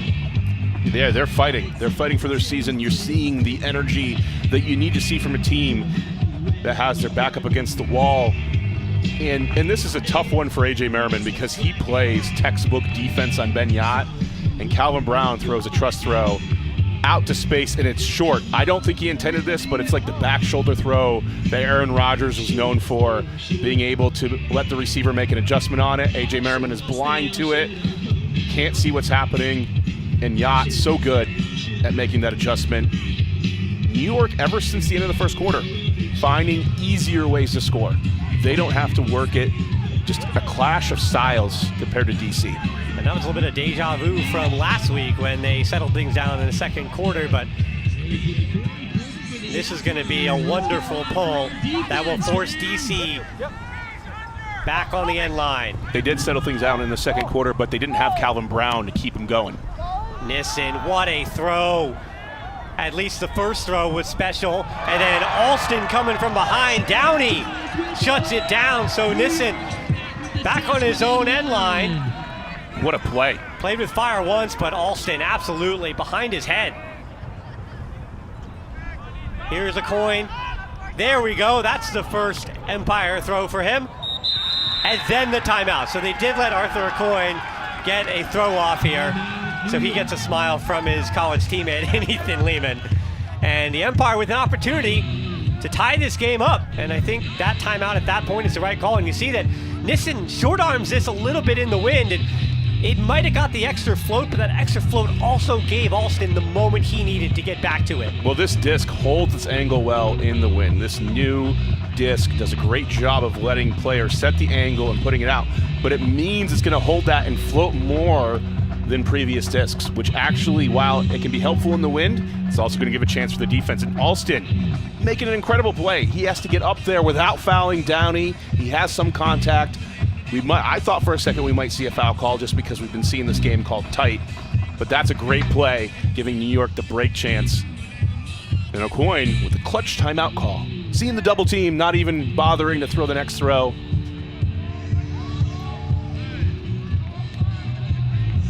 So it will be the lefty Rushmeyer Bailey cross field over to Calvin Brown. Calvin Brown, the visionary, up to John Randolph. Jack Williams just setting the stack, biding his time. He's so good at being patient and reading the flow of the play. And there's Jack, now 10 yards away. And there is nothing better than short field Jack Williams and John Randolph. And there was almost a player coming from that blind side because Randolph milked it a little bit. I love watching these players work together. Randolph, Williams, and Brown. They just do such a great job of playing with the right tempo. Randolph, we've called him the explosive bag of meat, the ham piston. He's been developing his game. He's added the hucks, he's added the scoobers, the little bits of throws, and he's still so dominant in the end zone spaces. It's almost impossible to guard him. He does such a great job of changing direction, and then now he's added those throws to complement his game, becoming that well-rounded player. So vital for this New York O-line here, fighting for their playoff lives. And an important note about Randolph, too, he hasn't always been healthy in an Empire uniform, but he has been one of the few players, along with Yacht, who have been fully healthy this season for the Empire. And it's a good reason why Yacht and Randolph, if you're going to say anybody is in the MVP conversation, or at least the All-UFA team's conversations for this Empire team, it's those two in Ben Yacht and John Randolph. We haven't seen that many touches from Jerk, but here we go. It's deep. It's Rowan McDonald against Tristan Yarder, and I think McDonald got a hand on it early. Might have dropped it before the contact with Yarder, so McDonald getting the worst of it in both ways. And McDonald saying, where's the foul? Definitely some contact here, got his legs. Yarder gets him on the body. Yeah, I think that might be a fair foul call, but this time the refs do not agree. So New York already puts the disc back in. Yarder, no integrity call. I'm rather shocked. That might have been his best argument, as Jonas, 50-50, Shapiro. And Shapiro thought he had the box out, and this one's going to be a foul. Tymon's pleading his case here and saying, you're letting the physicality go on the other side of the play. And I think as tight as they called it, I expect that foul call to happen, but I would have also expected Rowan to get the foul on the opposite end. So now one throw away. Sam Jonas, it's a high stall count. He must have got it off just in a moment's notice. Alati into Agami Contreras and the Empire, their first lead of the night, 12-11. They have the energy. They're back in this game. They're bought in, having a little bit of fun, a little bit of joy on the field. And they've gotten those critical breaks here early in the second half. There's still a lot of time left to play, but as we see here, you have to say that, probably something over the top, and Alati finishes it here. But we go back to the other side. Brian, that might have been a season-saving whistle on the no foul call on Yarder, getting maybe a little bit of a bump on Rowan McDonald. It's just surprising with how tight they were calling the game that wasn't a foul call. And I do think there's a case potentially to be made that the disc was already gone by the time Rowan got bumped, but it was close, and I'm surprised it didn't get called. Well, last week we had some 50-50 things too. Again, you never want to let this game be decided or even have to need to talk about the officials after the fact, which I don't think you will. I think this game is going to be decided by the players in the uniforms. And the Empire up 12-11, and unfazed is Aiden Downey. And he goes right at the rookie in Murdy against Cole Jurek as Aroy finishes it off. Back to 12 we go with 1:38 to play. You felt like it was inevitable.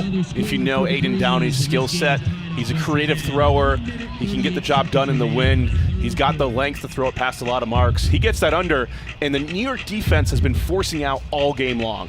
So this is going to be more automatic. There's nobody in the same zip code of Jurek, and he doesn't really need that much space to get open. And so you see the under. Downey's going to fake the backhand, not even really a fake, and he's just going to rip this flick, and it's easy money. Jurek, I love this little freeze here. Little no-look, opening up the space for Andrew Roy to deliver the goal. I think most importantly is after getting broken, that O-line for DC just came out and took care of business too in 4 throws. So did not stay on the field for very long. And this one will pin New York back. That one bounced and went out of bounds. So Jack will have to put his body on the line, and this I think is going to be a foul against Bloodgood. Again, I reminded you that Bloodgood had a Callahan against his Empire team at Facina not too long ago, and Versmeyer Bailey was the one who threw it that time.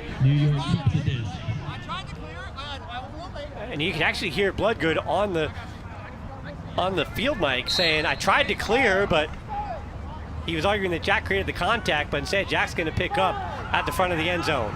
Dangerous throw. Bloodgood couldn't clear it successfully. I think that's the right call. I understand the argument from Bloodgood that he's trying to clear and not play recklessly. A lot of contact here in the last few possessions by both teams. 45 seconds to go. Yacht up to Shapiro. Rather make that Cohen. Now Matt Labar. Jacob Cowan dancing a little bit. And it's Matt Labar throwing it in for Yacht. Beautiful touch on the sideline by Matt Labar. He's now in his bag. He's got the 5 goals, and let's add an assist to his trophy cabinet of the day. Stall count was getting higher. He had to do something. It's nice when you have Ben Yacht as the target. I think I'd feel pretty safe throwing flicks down the line to Ben Yacht. It's not usually an element of LeBar's game that we see. We normally see him in the end zone set or as the cutter utilizing his speed. But that's a clutch throw in these moments here in a tight game fighting for the playoffs. Brian, I've been asking my teammates for years to be 6'7", and they just are not getting the message in the huddles. Why do you think we take the timeouts? We have to talk about these things. And they haven't figured it out yet. But again, another look at LeBar. Again, bypassing Randolph. Usually not a good decision, but it is when you've got the big man, Ben Yacht, trailing. So now that DC Breeze offense will have half the time they did in the second quarter to get the length of the field, as Ben Yacht is going to unleash this huck, and this will go out of bounds. And that's important too, because it stops the clock, and that might be one of the rare moments when the Empire say, we don't have Marquez Brown lead today, the all-time pole leader in the UFA. So this is going to be good field position for DC as well. Due to length of the field, it'll be Agami Contreras and Jack Williams surrounding Nissen and Aroy. Inside break, well done by Roy. Now Nissen again, 20 now in the third. And over the head, but Randolph didn't see it. Jurek, heads up play. 10 seconds remaining. Williams almost got a foot block. And it's Amon, that one slightly touched. Aroy again, Nissen, inside break, and McDonald as the third quarter expires. This game is It wasn't pretty. Few tips, but the DC Breeze offense, cool, calm, collected enough. And all to play for left in the fourth. Not much time to go. They looked like they had a double team. It looked like it might be a stall call and going the other way. And then the quick movement, that small ball pays off. They are so used to moving it fast. And you get it into Nissen's hand. He does a great job of looking through the progressions. It's that standard progression that you look in front of where you are, and then you look for that inside lane in the end zone, and you fire that rocket. They do such a great job of that in the end zone offense, and just did it just in time to end the third quarter. Well, the mistakes are in the past. The ultimate is reaching its nadir, and we are tied up at 13. Feeling like the playoffs are on the line here in Mount Vernon. We'll be back for the fourth in the game of the week on WatchUFA.tv. I need dogs. Understood. Yes, sir. This is the first chance we've had this kind of pressure in a long time. We wanted these rests. We wanted this challenge. Okay, it is hard.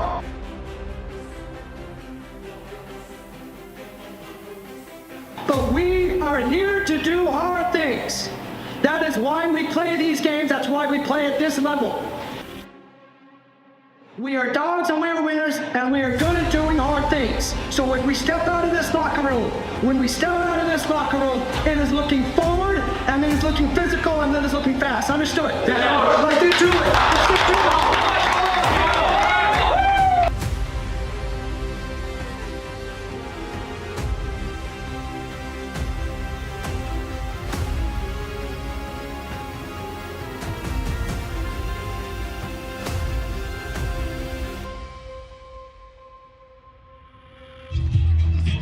Under the lights here at the stadium at Memorial Field. I want to thank you all for joining us on the game of the week on WatchUFA.tv. Dan Hilton alongside Brian Jones. And these two teams met a week ago, and this is the fourth quarter where DC created that separation, won by 8, and the Empire could not come back. Today, Brian, it's a different story. The Empire have come all the way back from down by 3. I know it felt like more, but it was only at most 3 in this game. They took a 1-goal lead and then some late heroics by Jacques Nissen to end the third. Tied us up back at 13 with the Empire receiving here to start the fourth. They're just finding a way to click on offense from the second quarter on. That's been the difference. They found their defensive legs. They have the energy, and there's a drop. An uncharacteristic drop by Ben Yacht. Started this game with 3 first quarter turnovers. He was clean afterwards, and this could give DC the lead again with a break chance here to start the fourth. So some O-line mistakes bookending first and fourth quarters. Merriman turns Yacht around, but can't take advantage of it. No Hucks going deep. A lot of the D-line play, and a miss by Merriman. He's normally known for hucking on that D-line. Turns it over on a routine swing. Maybe a little bit of chemistry because, again, Marcus Lee only playing his 4th game, quarterbacking that D-line with A.J. Merriman. And now the O-line for the Empire gets a second opportunity. But that's been one of the criticisms of this O-line, too, for the Empire, is they haven't been able to take the disc back, but today they have. The win certainly helps, but they're playing with the energy they need to be playing with. A little bit dormant in the first quarter, and they've woken up. Jacob Cowan, tight space throw into Jack Williams, and he gets backpacked there by Dean, so he'll grab the 10 yards. They call it travel? We're seeing a travel here. I mean, you've got to be kidding me. You've legitimately got to be kidding me. An integrity rule caught on the field. So it's an integrity rule from... So that's, do you see Jace Dean saying, I fouled him? I mean, that's got to be basic. You can't be calling a travel with that level of physical play. So integrity rule in effect from Jace Dean. And Jack goes the 10 yards backwards anyway, but this is with the throw. Calvin Brown, tight window for LeBar. Again, Jack can't get free of Dean. High stall count, and somehow Jack Williams is the one who comes down with it. Jack with an absurd save of the disc. And Dean also fouled him after the fact. My goodness. But we've been waiting all season long for that alter ego of Jack Williams, better known to the world as Playoff Jack. And if the Empire are going to make the playoffs, this is a good look at Playoff Jack.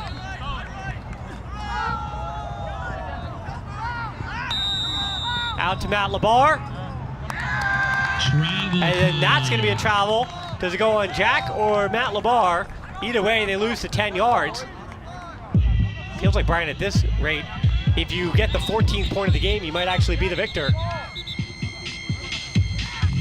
So LeBar is moved back 10 yards.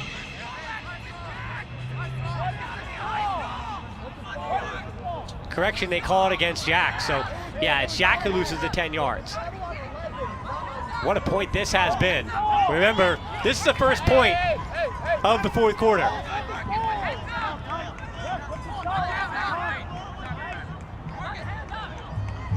So Jack against Jace Dean. Just general confusion here, and now we're getting clarification, hearing questions of Jack, what's the stall? We finally get back to playing. What a cut from Jack as well to go inside out on Dean. You can see Randolph dancing in the end zone. Jack to him. And John Randolph, the clap catch, feels a bit anticlimactic for what that point could mean. The Empire, it's a dirty hold that took 4 minutes off the clock. Just laying it out on the line here. But early in the season, we saw Jack go through the hamstring injury. The questions of he's going to be healthy. We heard he was fully healthy. You don't quite believe it because a hamstring injury can linger, but that looked like vintage Jack. Turnover by Merriman on the swing. Brown read it well, took the inside lane. And then let's see this catch. This bailout catch by Jack Williams, pretty incredible. Great hands. Yeah, it looked like it was his left hand that was leading, and somehow he gets it with his right. We didn't see the move that got him open right there, but that was vintage Jack. The little bop, go one direction, the jump cut. He's made videos about it. Everybody's tried to learn it. And there is something particularly Jack Williams about the jump cut. And now it's time for the DC Breeze O-line. They've had an answer for the Empire for 2 seasons now. They're on a 3-game win streak. And Shapiro back on defense. Is this a permanent move? At least potentially for this game. Roy. You saw the wind just pushing that disc down for Jurek. Now a coin. Alati was close. Made the safe play instead. And Jurek. You see with the win, the Empire defense just trying to force DC into what they want to do, which is a million little throws. Up over the top. It's just a place where they're the most comfortable. It's strength on strength. Everybody knows what's going to happen. DC's used to being forced out. They've been used to playing this way for 4 years now. And this is nothing new. That's a break for Jurek. And Empire now close enough to the end zone. Might have to get a little bit tighter. Instead, they allow another break inside. Here comes a double. The marks are so far off right now for the Empire. Even though they're forcing backhand, they allowed Nissen to throw a flick. And that's intentional. This is trying to cut off the angle like a hockey goalie. Wide open, sliding catch. Long stall count, though, for Roy. You see Davis just hopping up and down on the end zone. Monroe has got some in the back of the end zone. Another 2 minutes off the clock at this point. The conditioning of this DC team is incredible, right? They have to be patient and well-conditioned. And usually at some point, the defense just gets tired and they can't cover all of the little cuts DC's making. Maybe that was that foul from Yarder. Maybe that's just a tired foul. Roy, and there it is in the end zone for Cole Jurek. Ever so patient is the DC Breeze. And this, now in the fourth quarter, has become a war of attrition. Jurek had a quiet first half. We talked about him being a player to watch for DC. He's been involved a little bit more here, late in the third, now in the fourth quarter. And it's so demoralizing in some ways. Against a normal team, you'd be talking how good your D-line just played. But you know this is the way that DC wants to play. So how do you feel? They do this to you over and over again. You come off exhausted. You have to find a way to keep powering through. You can kind of feel the energy from both teams. DC relaxed, relieved that they scored, and the Empire D-line going, what more do I have to do? Even on that play, very few bang-bang plays, very few opportunities where the Empire D could have said, hey, if we just give it a little bit extra, we might have got a D there. Horstmeyer Bailey will field it to Calvin Brown. Is the pressure on the Empire here, even though they've got the disc with 5.5 to play. And in theory, they're on serve for the win.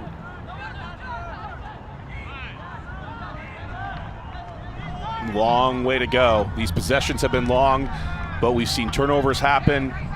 Who's going to make the play? Who's going to make the mistake in Brown this wind? To Randolph. Randolph assured hands, wearing those layout gloves with his signature on them.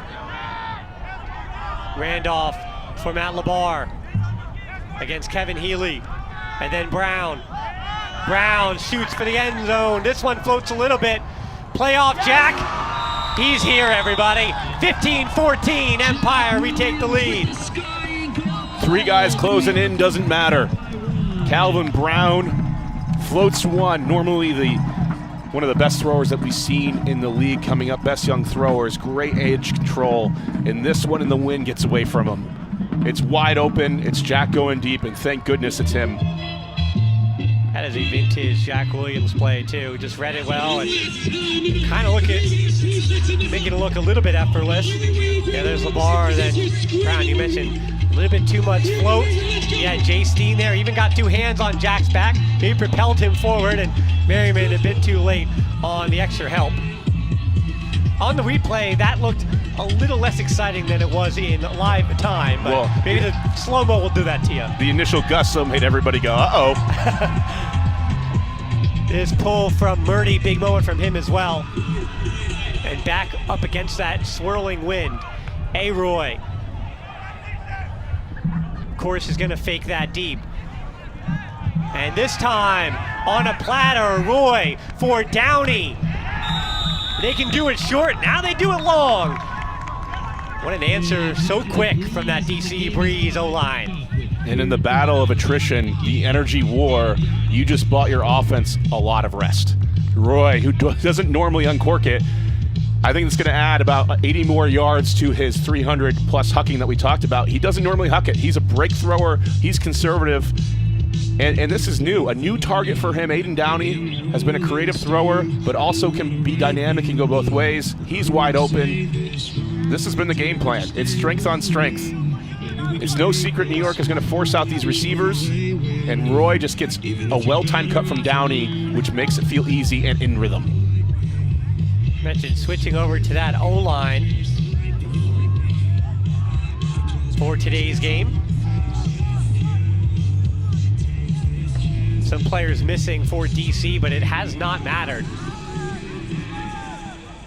Same thing with last week, again, not having Christian Boxley. And they don't look any the worse for it. Randolph, maybe a little bit behind Brown. And now Randolph working that two-man game. So the Empire offense able to stave off some of those layouts. Now getting themselves in motion.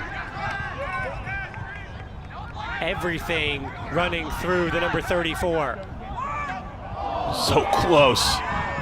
LeBar almost lost his footing, and Wagner had a play on it. Now Jack is going to get involved. This one will float as well. And they're going to call a foul on Wagner going through the back of Matt LeBar. I think the argument would have been that LeBar did have a play on the disc. Let's see here. This one floats. Matt LeBar with the disc. And I think they might have an argument because Wagner went up early, yes, but his body still impeded LeBar's ability to go for it. And this will be LeBar to Jack. Not the most assured catch there from Jack, but it gives the Empire the much-needed one-goal lead. 3:14 left to play. The goals are coming quicker now in the late fourth. We saw the first two possessions take a lot of time off the clock. There have been a lot of close foul calls that I think maybe we changed the outcome of, but that wasn't one of them. Yeah. You go up early, you try to make an attempt on it, you're making an aggressive bid. You know you have to be aggressive because LeBar has the positioning, and that just has to be a foul. And it was. Yeah, these O-lines could not look crisper at the moment. And that's what you want to be doing. You want to be playing your best ultimate when the season is on the line. And while the Breeze, a loss here would put them at just 4-4, what it does is it brings them back into the mess with Philadelphia, who won the Commonwealth Cup today against Pittsburgh by a 9-goal margin, 25-16 against Montreal, taking both the Empire and the Boston Glory to overtime, double overtime I should say, and they won one of those. Now 3 minutes left to go. How calm the DC Breeze offense is. Nissen thought about going deep. Instead, he's just going to take the simple 30-yard under. Over to Aroy. Not yet time to say the clock is the enemy of this Breeze offense. Time almost goes in slow motion for them. Then we got a call. An injury. Oh, against Cole Jurek, who again was questionable for this game. Injury called on the field. So that might have been a flare-up of that injury that might have kept him out. But he'd been in pretty good performance otherwise. And if I'm looking at this from the perspective of the coach, we have 2 timeouts left on DC. The ability here to see any situation that's hairy, high stall situation, call the timeout, and you got to wonder, has that been communicated to the players? Do they know that? Because they haven't had very many break chances here in the second half. Downey thought about finishing it, and with no stall count, he's got time. So still not a high stall count. And there's that timeout you mentioned, because the stall count did eventually get high. You can't take him with you. Great use of the timeout. Didn't have any options. Maybe a little discombobulated in the handler set. Downey looked like he was looking around, and I think everybody was pointing to, no, it's your turn to cut. And with 2 minutes left to go in this game, Brian, yeah, we mentioned there's still a timeout apiece for either team, but it does feel like there's so many twists and turns left to go. This is a tough one here because you're missing Jurek, who's really that speedster in the end zone that can get open. You're missing Boxley. He's pretty good at getting open in the end zone. Yeah, they both are. And what do you do here for New York? Do you try to load it up? It looks like they might stay with their current D-line. Because with 2 minutes to go, this is a must-have score. So they stick with that personnel. It does. And they have Gus Norbaum here, also in the end zone set, and he's incredibly shifty and great at getting open and very short-handed. And it's Norbaum cutting against Yarder, gets free. And Norbaum looking for time on, goes back to A-Roy again. Now we're under 2 minutes to play, still stuck on that same sideline. Now Norbaum thinking about going over the top, another high stall count. New York doing an excellent job pushing DC backwards, but they find a sliver. It's Wodach. He has been the main man with those steady hands today. A-Roy in for Wodach. Now one throw away. It's McDonald making the cut. Alati gets to him. Hammer over the top is just too far. Wodach has been perfect today, but overshoots the hammer to Norbaum in the back of the end zone. And now the Empire have got a minute and 12 seconds with the clock keeping on ticking. Now, Brian, if you're the Empire, do you take a timeout here? I think you move the ball here. Try to see if you get free passes. You make sure the reset goes up. You just look to move the ball. And here now there's no movement. High stall count, call it right now. And there it is.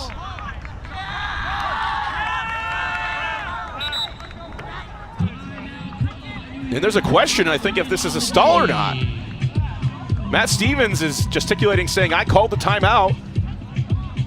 And DC's lining up like they're going to play an end zone O possession, and this is shocking. They're going to say they didn't get the timeout in time? That is a moment of the season. I am as apoplectic as you are, Brian. A minute to go on the clock, and now DC has been gifted second life here. A-Roy still, DC have got to put it in. They're still down by 1, under a minute to play. There's Downey. Again, small field. Downey, now he'll throw it over the top. And this time the hammer completed to Jacques Nissen. And so the Empire will have 41 seconds to march downfield to win this game. Just unbelievable sequence of events. A great defensive stand. 2 timeouts that should have been called. One of them was called. Great timeout by DC. They regroup. New York makes a defensive stand, gets Wodach, who's been incredibly good at making tight decisions this game, throws a turnover, and it's clear everybody knows the timeout's coming. And here's the turnover from Wodach, has an open Norbaum, floats this hammer too far, and then afterwards nobody from New York was even moving. And so everybody knew the timeout should have come. And that's a decision that's made by the coaching staff, because Alati's not calling that timeout. He's waiting for Matt Stevens to be the one to deliver that. And something happened on the sideline. And I think we're going to have an unsportsmanlike as well, because DC are able to take this pull with the added yardage. And Aiden Downey, how good has he been? 2 goals, 4 assists. Of course, that one the biggest of his DC Breeze career. How many New York DC games have we seen come down to the wire? Well, it reminds me of quite a few years ago when Darryl Stanley, there was a similar timeout situation near the end of regulation. Very, very, very similar. Again, deja vu whenever you go back in the histories. And if it wasn't New York feeling like they were hard done by, it was the Breeze feeling like they were hard done by. So A.J. Merriam in here with a dangerous pull could pin New York back with 41 seconds. It's going to be dropped by Brown. Still in their own end zone. Wurzmeyer Bailey with 36 to go. Now Randolph. 32 to go. So plenty of time for this New York Empire O-line. And they're not in a hurry. I think they want to take this last shot. In for Randolph. Again, still about 70 yards. Now 17. So maybe they do have to think about some verticality here. Jack with 12. Now make it 10. To Brown. That's the man you want. The disc in the hands of with 7 seconds left to go. Yacht, 3 seconds. Yacht will have to put it up to nobody in particular, and we are heading to overtime. Yacht with the disc had an opportunity to send it to the end zone to Cowan, but didn't make the decision to put it deep. Tried to put it wide, and it came up really short. So what a turn of events here late. Here's Yacht again. short arm this one to Cowan. Cowan knew that time had expired. And obviously asking quite a bit of him. Another look here at this yacht attempt.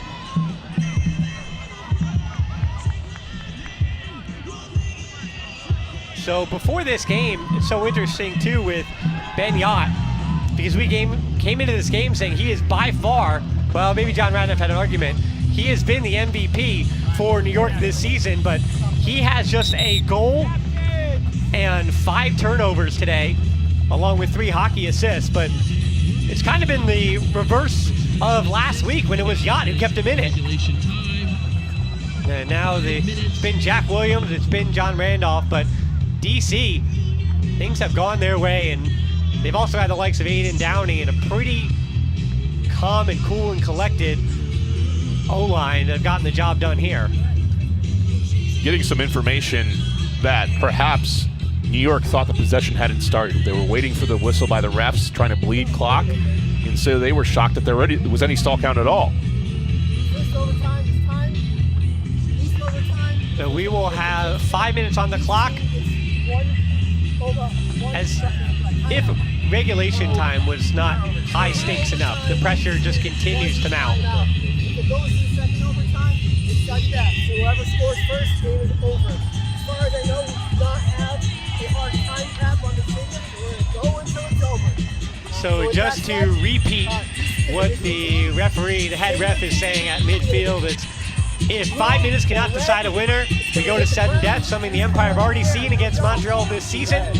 And so whoever begins possession here in the overtime period will then automatically get the disc to start the second overtime period if it's necessary, which again is sudden death. And as the ref said, there is no cap here at the stadium in terms of lights. So Brian, we could be here all night. I doubt it with how good these offenses are, but we just have to prepare the listeners at home because, again, this is the game of the week, so I don't think anybody's leaving. Nobody's leaving. It's been an incredible game. Drama from a lot of physicality, calls that I think the refs would like to take back, but really both of these teams finding their footing. DC being methodical the entire game, and New York, it just feels like they found a confidence. They feel like the New York teams of old. That second quarter on, Calvin Brown returning, the other players being able to play the roles that we expect to do, moving Everest Shapiro to D-line. They're finding a rhythm that they didn't have before, a consistency. And that O-line now can go out and keep the pressure on DC, and now the D-line to rack up energy battle wins. They're going out every D-line, they're slowing DC down at least. DC still has to work to score almost every single time.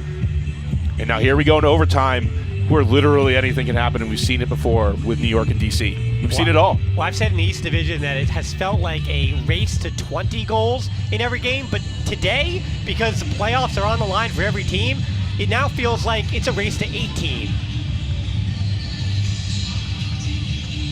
As the Empire have opted, and maybe it's the ghost of Montreal that still haunt them in that second overtime when they had no opportunity to get the disc back in sudden death, so they choose to start on D. Well, historically, they've been great in end of quarter, end of period situations. And so if it's going to come down to a jump ball for DC to have the disc to win, New York has to feel good about their chances historically. They have Yacht, they have bigger athletes than Cowan that can go back there and get it done. And if they need to launch a huck, they have the horses to do it. Shapiro, who's moved over to the D-line for the second half, along with Davis, Yarder, McCoy. Again, what a game for your UFA debut. Alati and Jonas. And of course, no introductions needed for the Nissan Roy backfield, along with McDonald, Downey, Wodach, Timon, and of course the youngster in Laveranis, who has been pretty quiet since the first quarter. Downey's just fit in so incredibly well to this offensive line. And there's Laveranis right on cue. The lefty over to Wodach. Again, the experience of Rowan McDonald, also a former league MVP. Nissen. This has been the defense that New York has opted to play against DC, saying, all right, you want to throw 1,000 throws? Be our guest. Downey had to slide in for that one against Davis. Aladi's so close. In contact, but again, Aladi choosing to be safe. That's the second time against Taimon, I should say, that Aladi chose to be safe. Into the hands of the youngster. But an easy, wide open throw. And here's Sam Jonas. Instead, it's the youngster against him.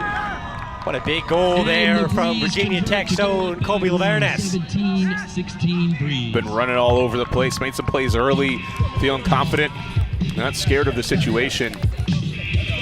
DC, we can say it so many different ways. They're patient, they're methodical, they work it through, and then they find an opening. And then from there, they're off to the races. We would call this situation a jailbreak. Once you've broken it through the defense, and usually it's context as you're playing zone offense, you don't want to wait for the defense to catch up. You want to just sprint to the finish, keep the momentum going, and find the open hands and throw it up. And Rowan McDonald, every throw in the bag, every trick is going to put that one up for sure. And again, Lover Honest only has 5 goals in his UFA career, and all 5 have come against the New York Empire. I mean, he also hasn't played against anybody else yet either, but I expect some more goals coming in his UFA career. Brown.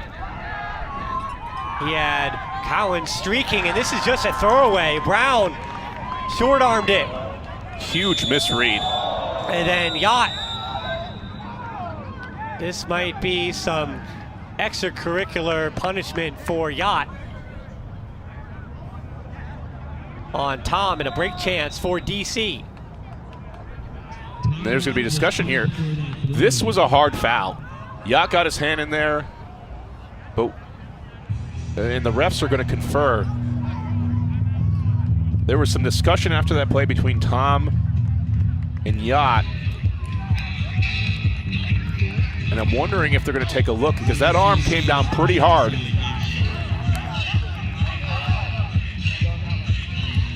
And this was a puzzling decision before this as well on the turnover made by Calvin Brown.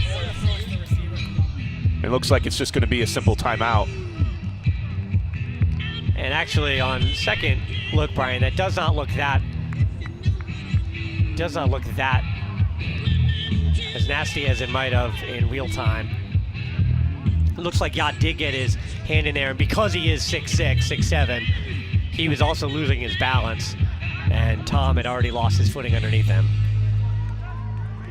So Yacht, Jack Williams, John Randolph are going to stay in the field. Aladi, Sam Jonas, Axel Ogami Contreras is well on the field, and this is the tough spot. How can you find the turnover against this DC offense? This is their bread and butter. Yeah, New York has not had a turnover against this DC offense since that third quarter when they mounted their comeback.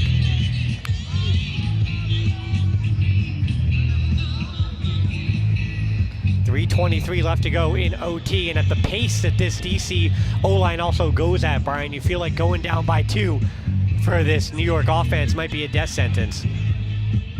It's so tough with the amount of time remaining and the options available. Just thinking a little bit forward here, if New York's able to pull this out. I've been a part of many teams. When you've had injuries and your season isn't going the way you want, the belief is slowly draining from your soul. And you can have a moment here where it feels like New York is finding something about themselves. They're figuring out stuff that's working on the O-line, and they just need to find a way to pull this out to stay alive for the season. It feels like that kind of turning point where the season could turn from, hey, we may not make the playoffs, to not only will we make the playoffs, but we can be the best team in this league. But they have to get the stop here. It's going to be in the backs of an amazing play by John Randolph, Jack Williams, finding that little edge. And it's tough here because this DC team really good at breaking the mark. And now the disc can be moved forward a little bit more. So I wonder, did they call an unsportsmanlike? Yeah. Likely against Yacht, yep. So that'll put Aladi on an island against Nissen at the front of the end zone. A dangerous spot to be. McDonald also against Sam Jonas. Instead, that is a heck of a throw to get him off the sideline. Nissen, 316, now in motion. Rowan McDonald. He's had every throw in the book. And Yarder got a hand in there. And Yacht's telling everybody, let's calm down. I think it's going to be a timeout for personnel sake. but New York's only got one more. Downey was so wide open early in that possession, literally by 15 yards. So New York, a lifeline. They still trail by 1. But remember, if they do get to second overtime, they begin with the disc. They don't have to give it back. Jack against Rowan. Yacht in for Jack again. Now Jonas. 2:30 to play, so plenty of time. They will not rush. That's for you on the call next week on Friday Night Frisbee. Sam Jonas against Norbum. Resets Jack, now 2:15. And if New York, you don't want to give DC just enough time to score, and you can't answer again. But right now they're tiring out this O-line, who has to come right back out in the field for DC. And that is a travel against Jack. Remember, I know it's 2 minutes, but you have still got to score. Any high stall situation is going to come with a timeout. And right now they've been able to move it. They're trusting the team. Because even if New York scores this, like you said, they have to find a way to get a stop. Is that a travel against Randolph? Travel called against New York. It is interesting, the decisions being made to let certain things go with the physicality and these rash of travel calls here late in the game. 1:24 to go, and there's the timeout. So now with 1:21 to go, Brian, really interesting because the time could work for the umpire, it can also work against them. Because it feels like with that DCO line, they would trust themselves. If New York finds a way to score in the next 22nd, we've got a minute remaining. So there's the pickoff by Dean. And then the foul on Yacht. And chasing from behind, runs through Tom. That gets called an unsportsmanlike. And this was a decision by Rowan where Yarder had the good position. Earlier, 5 seconds earlier, Aiden Downey wide open in the back of the end zone. DC decides to work it. And here it's just simple. Score. Give yourselves an opportunity to get a stop. You can't be thinking about the clock here. It's too easy to fall into that trap. So now the D-line for DC back on the field as well to give the O-line a break. And a break they might need. Well, we're not going to worry about any timeouts being called now. They're used for the first overtime. I expect this to be all about the dominator. Jack Williams, Saul Rushmeyer-Bailey, and John Randolph. With LeBar waiting in the wings in case anything gets tough or a high stall situation arises. So here it is, Jack, Rushmeyer-Bailey, Randolph, as you mentioned. And then Randolph in for Calvin Brown. They say he's not in. Brown still. Jack still not in. Under 1 minute to play in overtime. Jack back to Rushmeyer-Bailey. And Saul, 45 seconds. And they are in. Randolph, Calvin Brown, 17 all, 42 to play in OT. The dominator with the two Brown boys and Jack Williams is pretty darn good. Calvin Brown getting in there for a little bit of it, relieving some pressure. And it was clinical. Good defense by DC, keeping up the pressure. And almost a travel there on Saul that Randolph had not begun his cut yet, and that's just trust. So now it's 42 seconds for this DCO line to do what they have done so well. Well, not just this season, but for many, many seasons. I think this is an interesting thing because all game long, New York has been forcing DC cutters out. And yes, DC's game plan has been methodical. And seeing the lineup out there, Aiden Downey, if you're able to get him on an under and have someone streaking deep, don't try to wait for the last 20 seconds to throw up a prayer. You can take the shot, and I would trust him to do it. Nissen fields it. Here's A-Roy. 35 seconds remaining. Monroe, double team coming. Back to Nissen. Nissen goes deep for McDonald. McDonald on his horse. One throw away. And McDonald can't find anybody. High stall count. Blades it in to Tyler Monroe. Now it's the Empire with 16 seconds to answer. I don't think Rowan wanted to score right away. That was open. I think that usually goes up. He's trying to bleed clock. He catches that huck.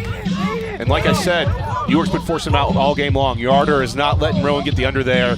They know it's coming, and it's easy money. Nissen, a great hucker, great thrower, and this is wide open for him. He's going to make this throw all day long. And it really looked like to me that Rowan intentionally doesn't try to throw this. It is guarded well, but even so, the result of that is that about 10 more seconds come off the clock, maybe 7. And now New York has to save their season. 16 seconds with all left to play for the New York Empire. Downey coming over for this D-line possession. Again, a big body. I think this is Jacob Cowan territory because Yacht is going to be forced under, and you can get some big yards early on. Now 10 seconds. Brown. Jack thinking about it. 20 more seconds for Yacht. Now Jack. Does he have time to get it up? He does. And it's into Ben Yacht. 18-0. We head to second overtime. And Lord McDonald saying time expired. That's what Thomas Owen's saying. This game is over.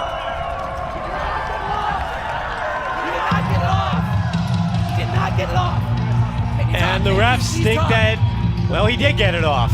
I thought he got it off. Did they get it off? He's asking the kid. us, but I think the answer is yes. I thought he got it off, but a reminder here, the clock we have on screen does not necessarily match what we saw in the stadium, but Yacht gets the under, and then here, everybody thinks as soon as Jack gets this back, it has to go to the end zone, and so they get off of Yacht, but Yacht is able to find the seam. And in a game with many difficult calls, this is just another one that adds to the drama in the history of this regular season rivalry. And it's going to count. So it will count. So we are heading over to overtime to sudden death. The Empire, now it seems pretty wise that they began on defense for that first overtime period. I said it in the first overtime. I'll say it again.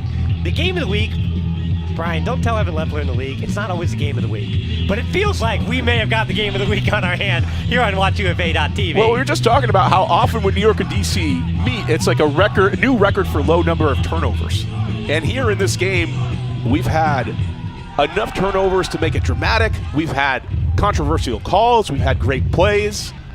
But just 24 total, 12 apiece for both these teams. And you feel like 15 or 16 is sloppy, but 12 with this kind of win, it's been pretty clean. And that's the difference that we're seeing from this New York Empire team today. 8 for 10 for Hucks. That's what's made them efficient and been able to compete. And look at the number of completions. This is a normal DC New York game. 341 completions for DC and 255 for the Empire. That's the difference in style. And look at those red zone possessions, 15 for 21. So the Empire are going to have to be clean one more time. I had promised a game to 20, and then I said 18. Now, the final straw, it's a game to 19. Okay, you don't see it very often in the UFA because of situation, but this is what you'd call in the club game a universe line, and it's the O-line. And it's a good pull from A.J. Merriman as well. Brown will pick it up to Royce Meyer-Bailey. Back to Brown. Again, we don't have to worry about a clock. This is just a war of attrition. Randolph scoops it up off the canvas. High stall count, over to Brown. And Brown goes deep. It's too far, and DC will have a chance. It's a timeout, Breeze. Well, the drama's not over. That was a shot that Calvin Brown can make. Open with multiple steps to the speedster LeBar. The wrong edge was applied.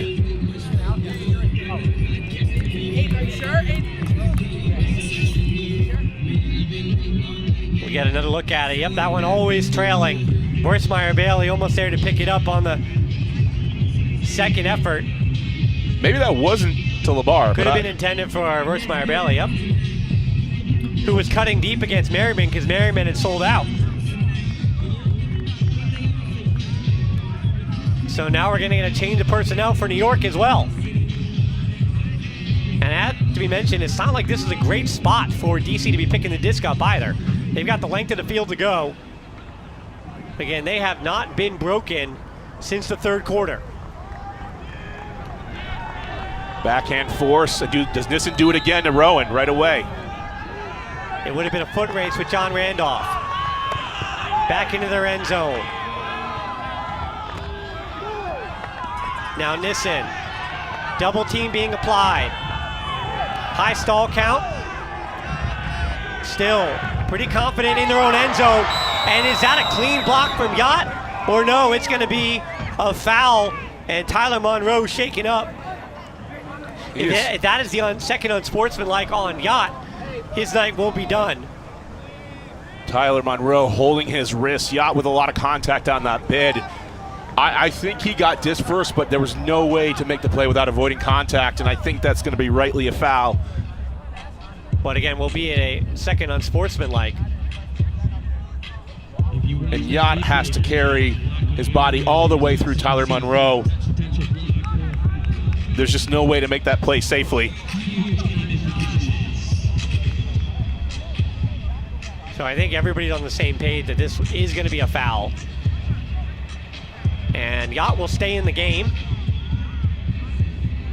And I don't think he's going to get hit with the unsportsmanlike either.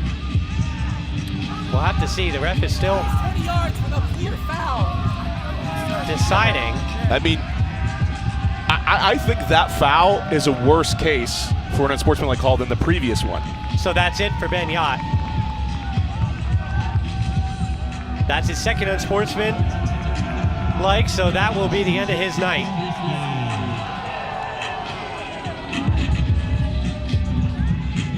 Empire captain.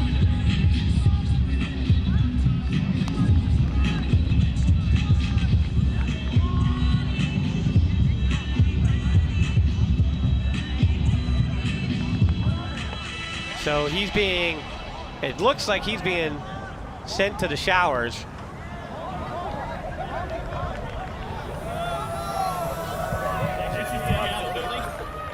There's going to be no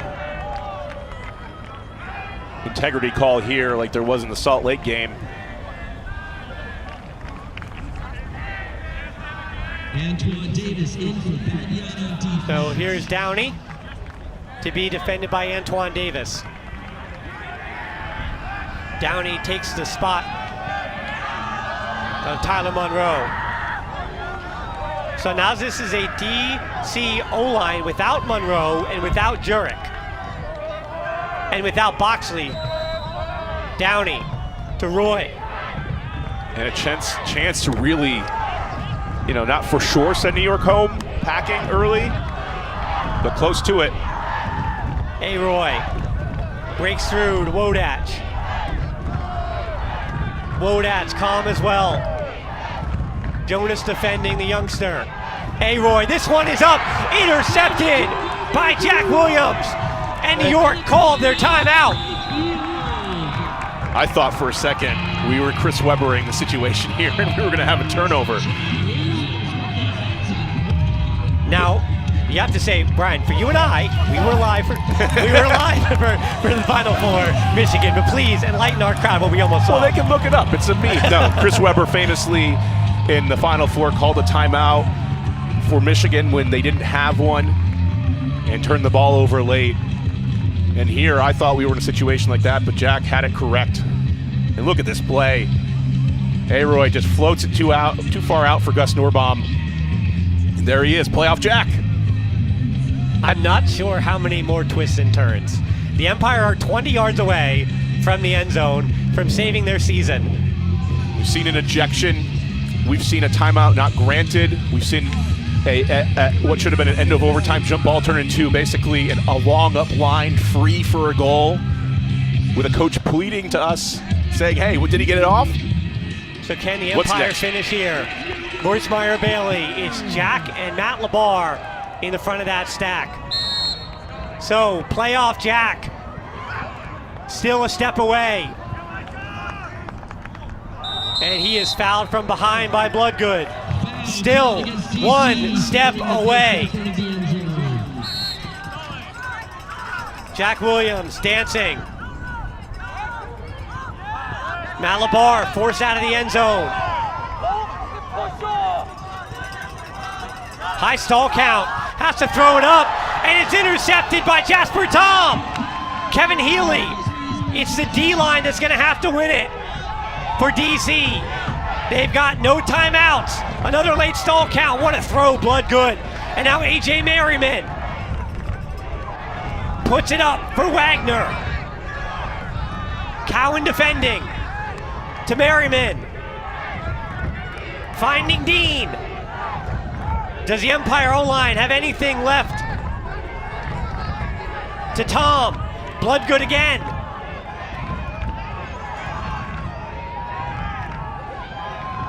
It's a break over to Dean. Bloodgood has been so good for so many years, ushering this D-line. For Healy. Looking in for Merriman, it's a travel. Travel called against DC. And Tom is going to leave the field with an injury, so who do you bring on? Is it Rowan? There's also an injury. It's Jock Nissen. Jasper Tom exiting. This is huge, getting the great experience of Nissen and the throwing capability. And Labar is gone as well for Axel Agami-Contreras. And Axel is coming in for Matt Labar. So it'll be Agami-Contreras against Nissen in the backfield. And Kevin Healy will lose some yards here. Kevin Healy, also no stranger to this rivalry. For the fate of their season, you're just looking at such strange matchups. Healy, high stall count. Back to Nissen. Resets over to Bloodgood. Inside for Downey. Can Downey be the man of the hour? Bloodgood again.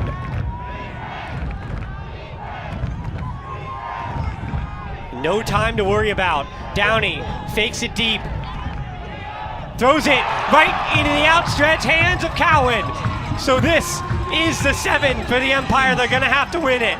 Calvin Brown goes deep to Cowan.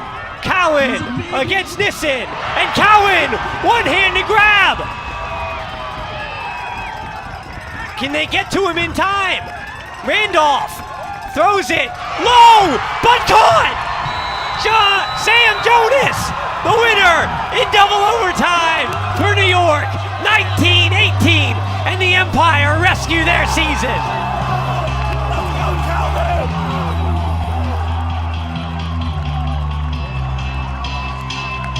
I've been a part of some wacky games. We've watched all of the buzzer beaters. I thought we've seen every single permutation of DC versus New York, and this somehow, I think, tops all of them. I think so, Brian. Again, we say the names of the past. We say Daryl Stanley and Brian Jones, and look at all of these replays here. This is, again, would have been the winner to Solomon Morrismeyer Bailey. It's broken up, and then Downey. That one might have been tipped just a little bit, and then Brown lets this one fly for the UFA rookie. And what a catch by Jacob Cowan. Brown going back to the well, uncorks the backhand, holds the edge just enough. If you're gonna send it deep to a big receiver, Cowan's the right person. And I didn't know if this one stayed up, but the ref calls it so. Here we go, we get another look to Jonas. And just underneath he it. Got his hand underneath it, yep. And Cowan, again, what a moment for him. The Beacon High School, he's a New York City product. Yes, he went to college at Little Grinnell College in Iowa, but hey, he made his name in New York, and that is certainly one that will endear him to the New York Empire faithful, because most importantly, the one number we haven't said yet is the Empire moved back to 4-5. They are now on serve in the win column at least with the DC Breeze, who fall to 4-4. And after a win for Philly today, after Montreal took the Boston Glory to double overtime, Brian, the East Division I know we came in saying that everything was must win and it was too tight, but it could not be tighter. It's just an incredible year for the East. It's survival every single game, and the Empire season lives on. And like I said, sometimes when the season's not going right, it takes a win like this, a moment like this, that can bring a team together to vie again for a championship. New York's not done. What a game. I feel like we just need the stats for the second overtime period. There was a total of 4 turnovers in that second overtime period that lasted, at least in real life time, around 8 minutes. And we want to let you know, for DC, they host Montreal. They've got a little bit of time off now. They host Montreal on the 27th of this month, and they're at Boston, hosting Boston, and at Philadelphia. New York, meanwhile, Friday night at Joseph F. Cena Field against Toronto, and then back here at the stadium July 13th and the 29th against Philly and Boston, respectively, to end their season. And Brian, well, the Hucks was the difference, and you see that 8 is now a 9, and that is the important one to wind up finishing this off. And 14 turnovers apiece. Very few breaks to talk about, but somehow we've got to find a few things to talk about with the main man, the number 34, the assist getter. But John, this wasn't just that final throw into the end zone. Where do we begin? Let's, I guess, start with the second overtime period. You knew, you can't lie to me, John, you knew the season was on the line. So with the season on the line, double overtime, plenty of turnovers, all of that, what are you feeling in this moment? I feel total elation, because that was a very, very hard game. Credit to DC, they played a heck of a game. They're always our number one opponent. They're always our biggest opponent. And we knew coming into the game after losing to them, getting crushed last week, it was going to be a mountain to climb. And it's just that feeling of climbing the mountain and knowing there are more mountains ahead. I feel total elation and gratitude for how our team pulled together and won that game, and to know that we're still ramping up and we've still got more to come. You said you're still ramping up, you still got more to come. You know, it's easy to have doubts when your season hasn't been going great. You've had the injuries, John. You know, was there a moment in this game where you think the belief turned for your team? Yes, the moment was at the beginning of the third quarter when Sam Jonas got the hand block. That was the moment. That was the moment that changed it all. Yes. Did you have any doubt when you released that flick? Did you think it was going to be up? Was there a sense of relief when Jonas caught it? Did you get what you wanted out of that throw? It's not really about the result, Brian. When I threw that throw, I knew either it was going to be up and we were going to win, or it was going to be down and we were going to get to play some more. So, win-win. Well, in that second half in particular, Jack Williams finishes this game with 3 goals, 3 assists, and a block. The only man who had less than you with a +9, with a +7. It felt like for the first time this season, we saw a healthy, let's say it, playoff Jack with your playoff hopes on the line. What does it feel like to feel like you have Jack Williams back? Feels great to have Jack on the field. Love playing with Jack. He opens up so much.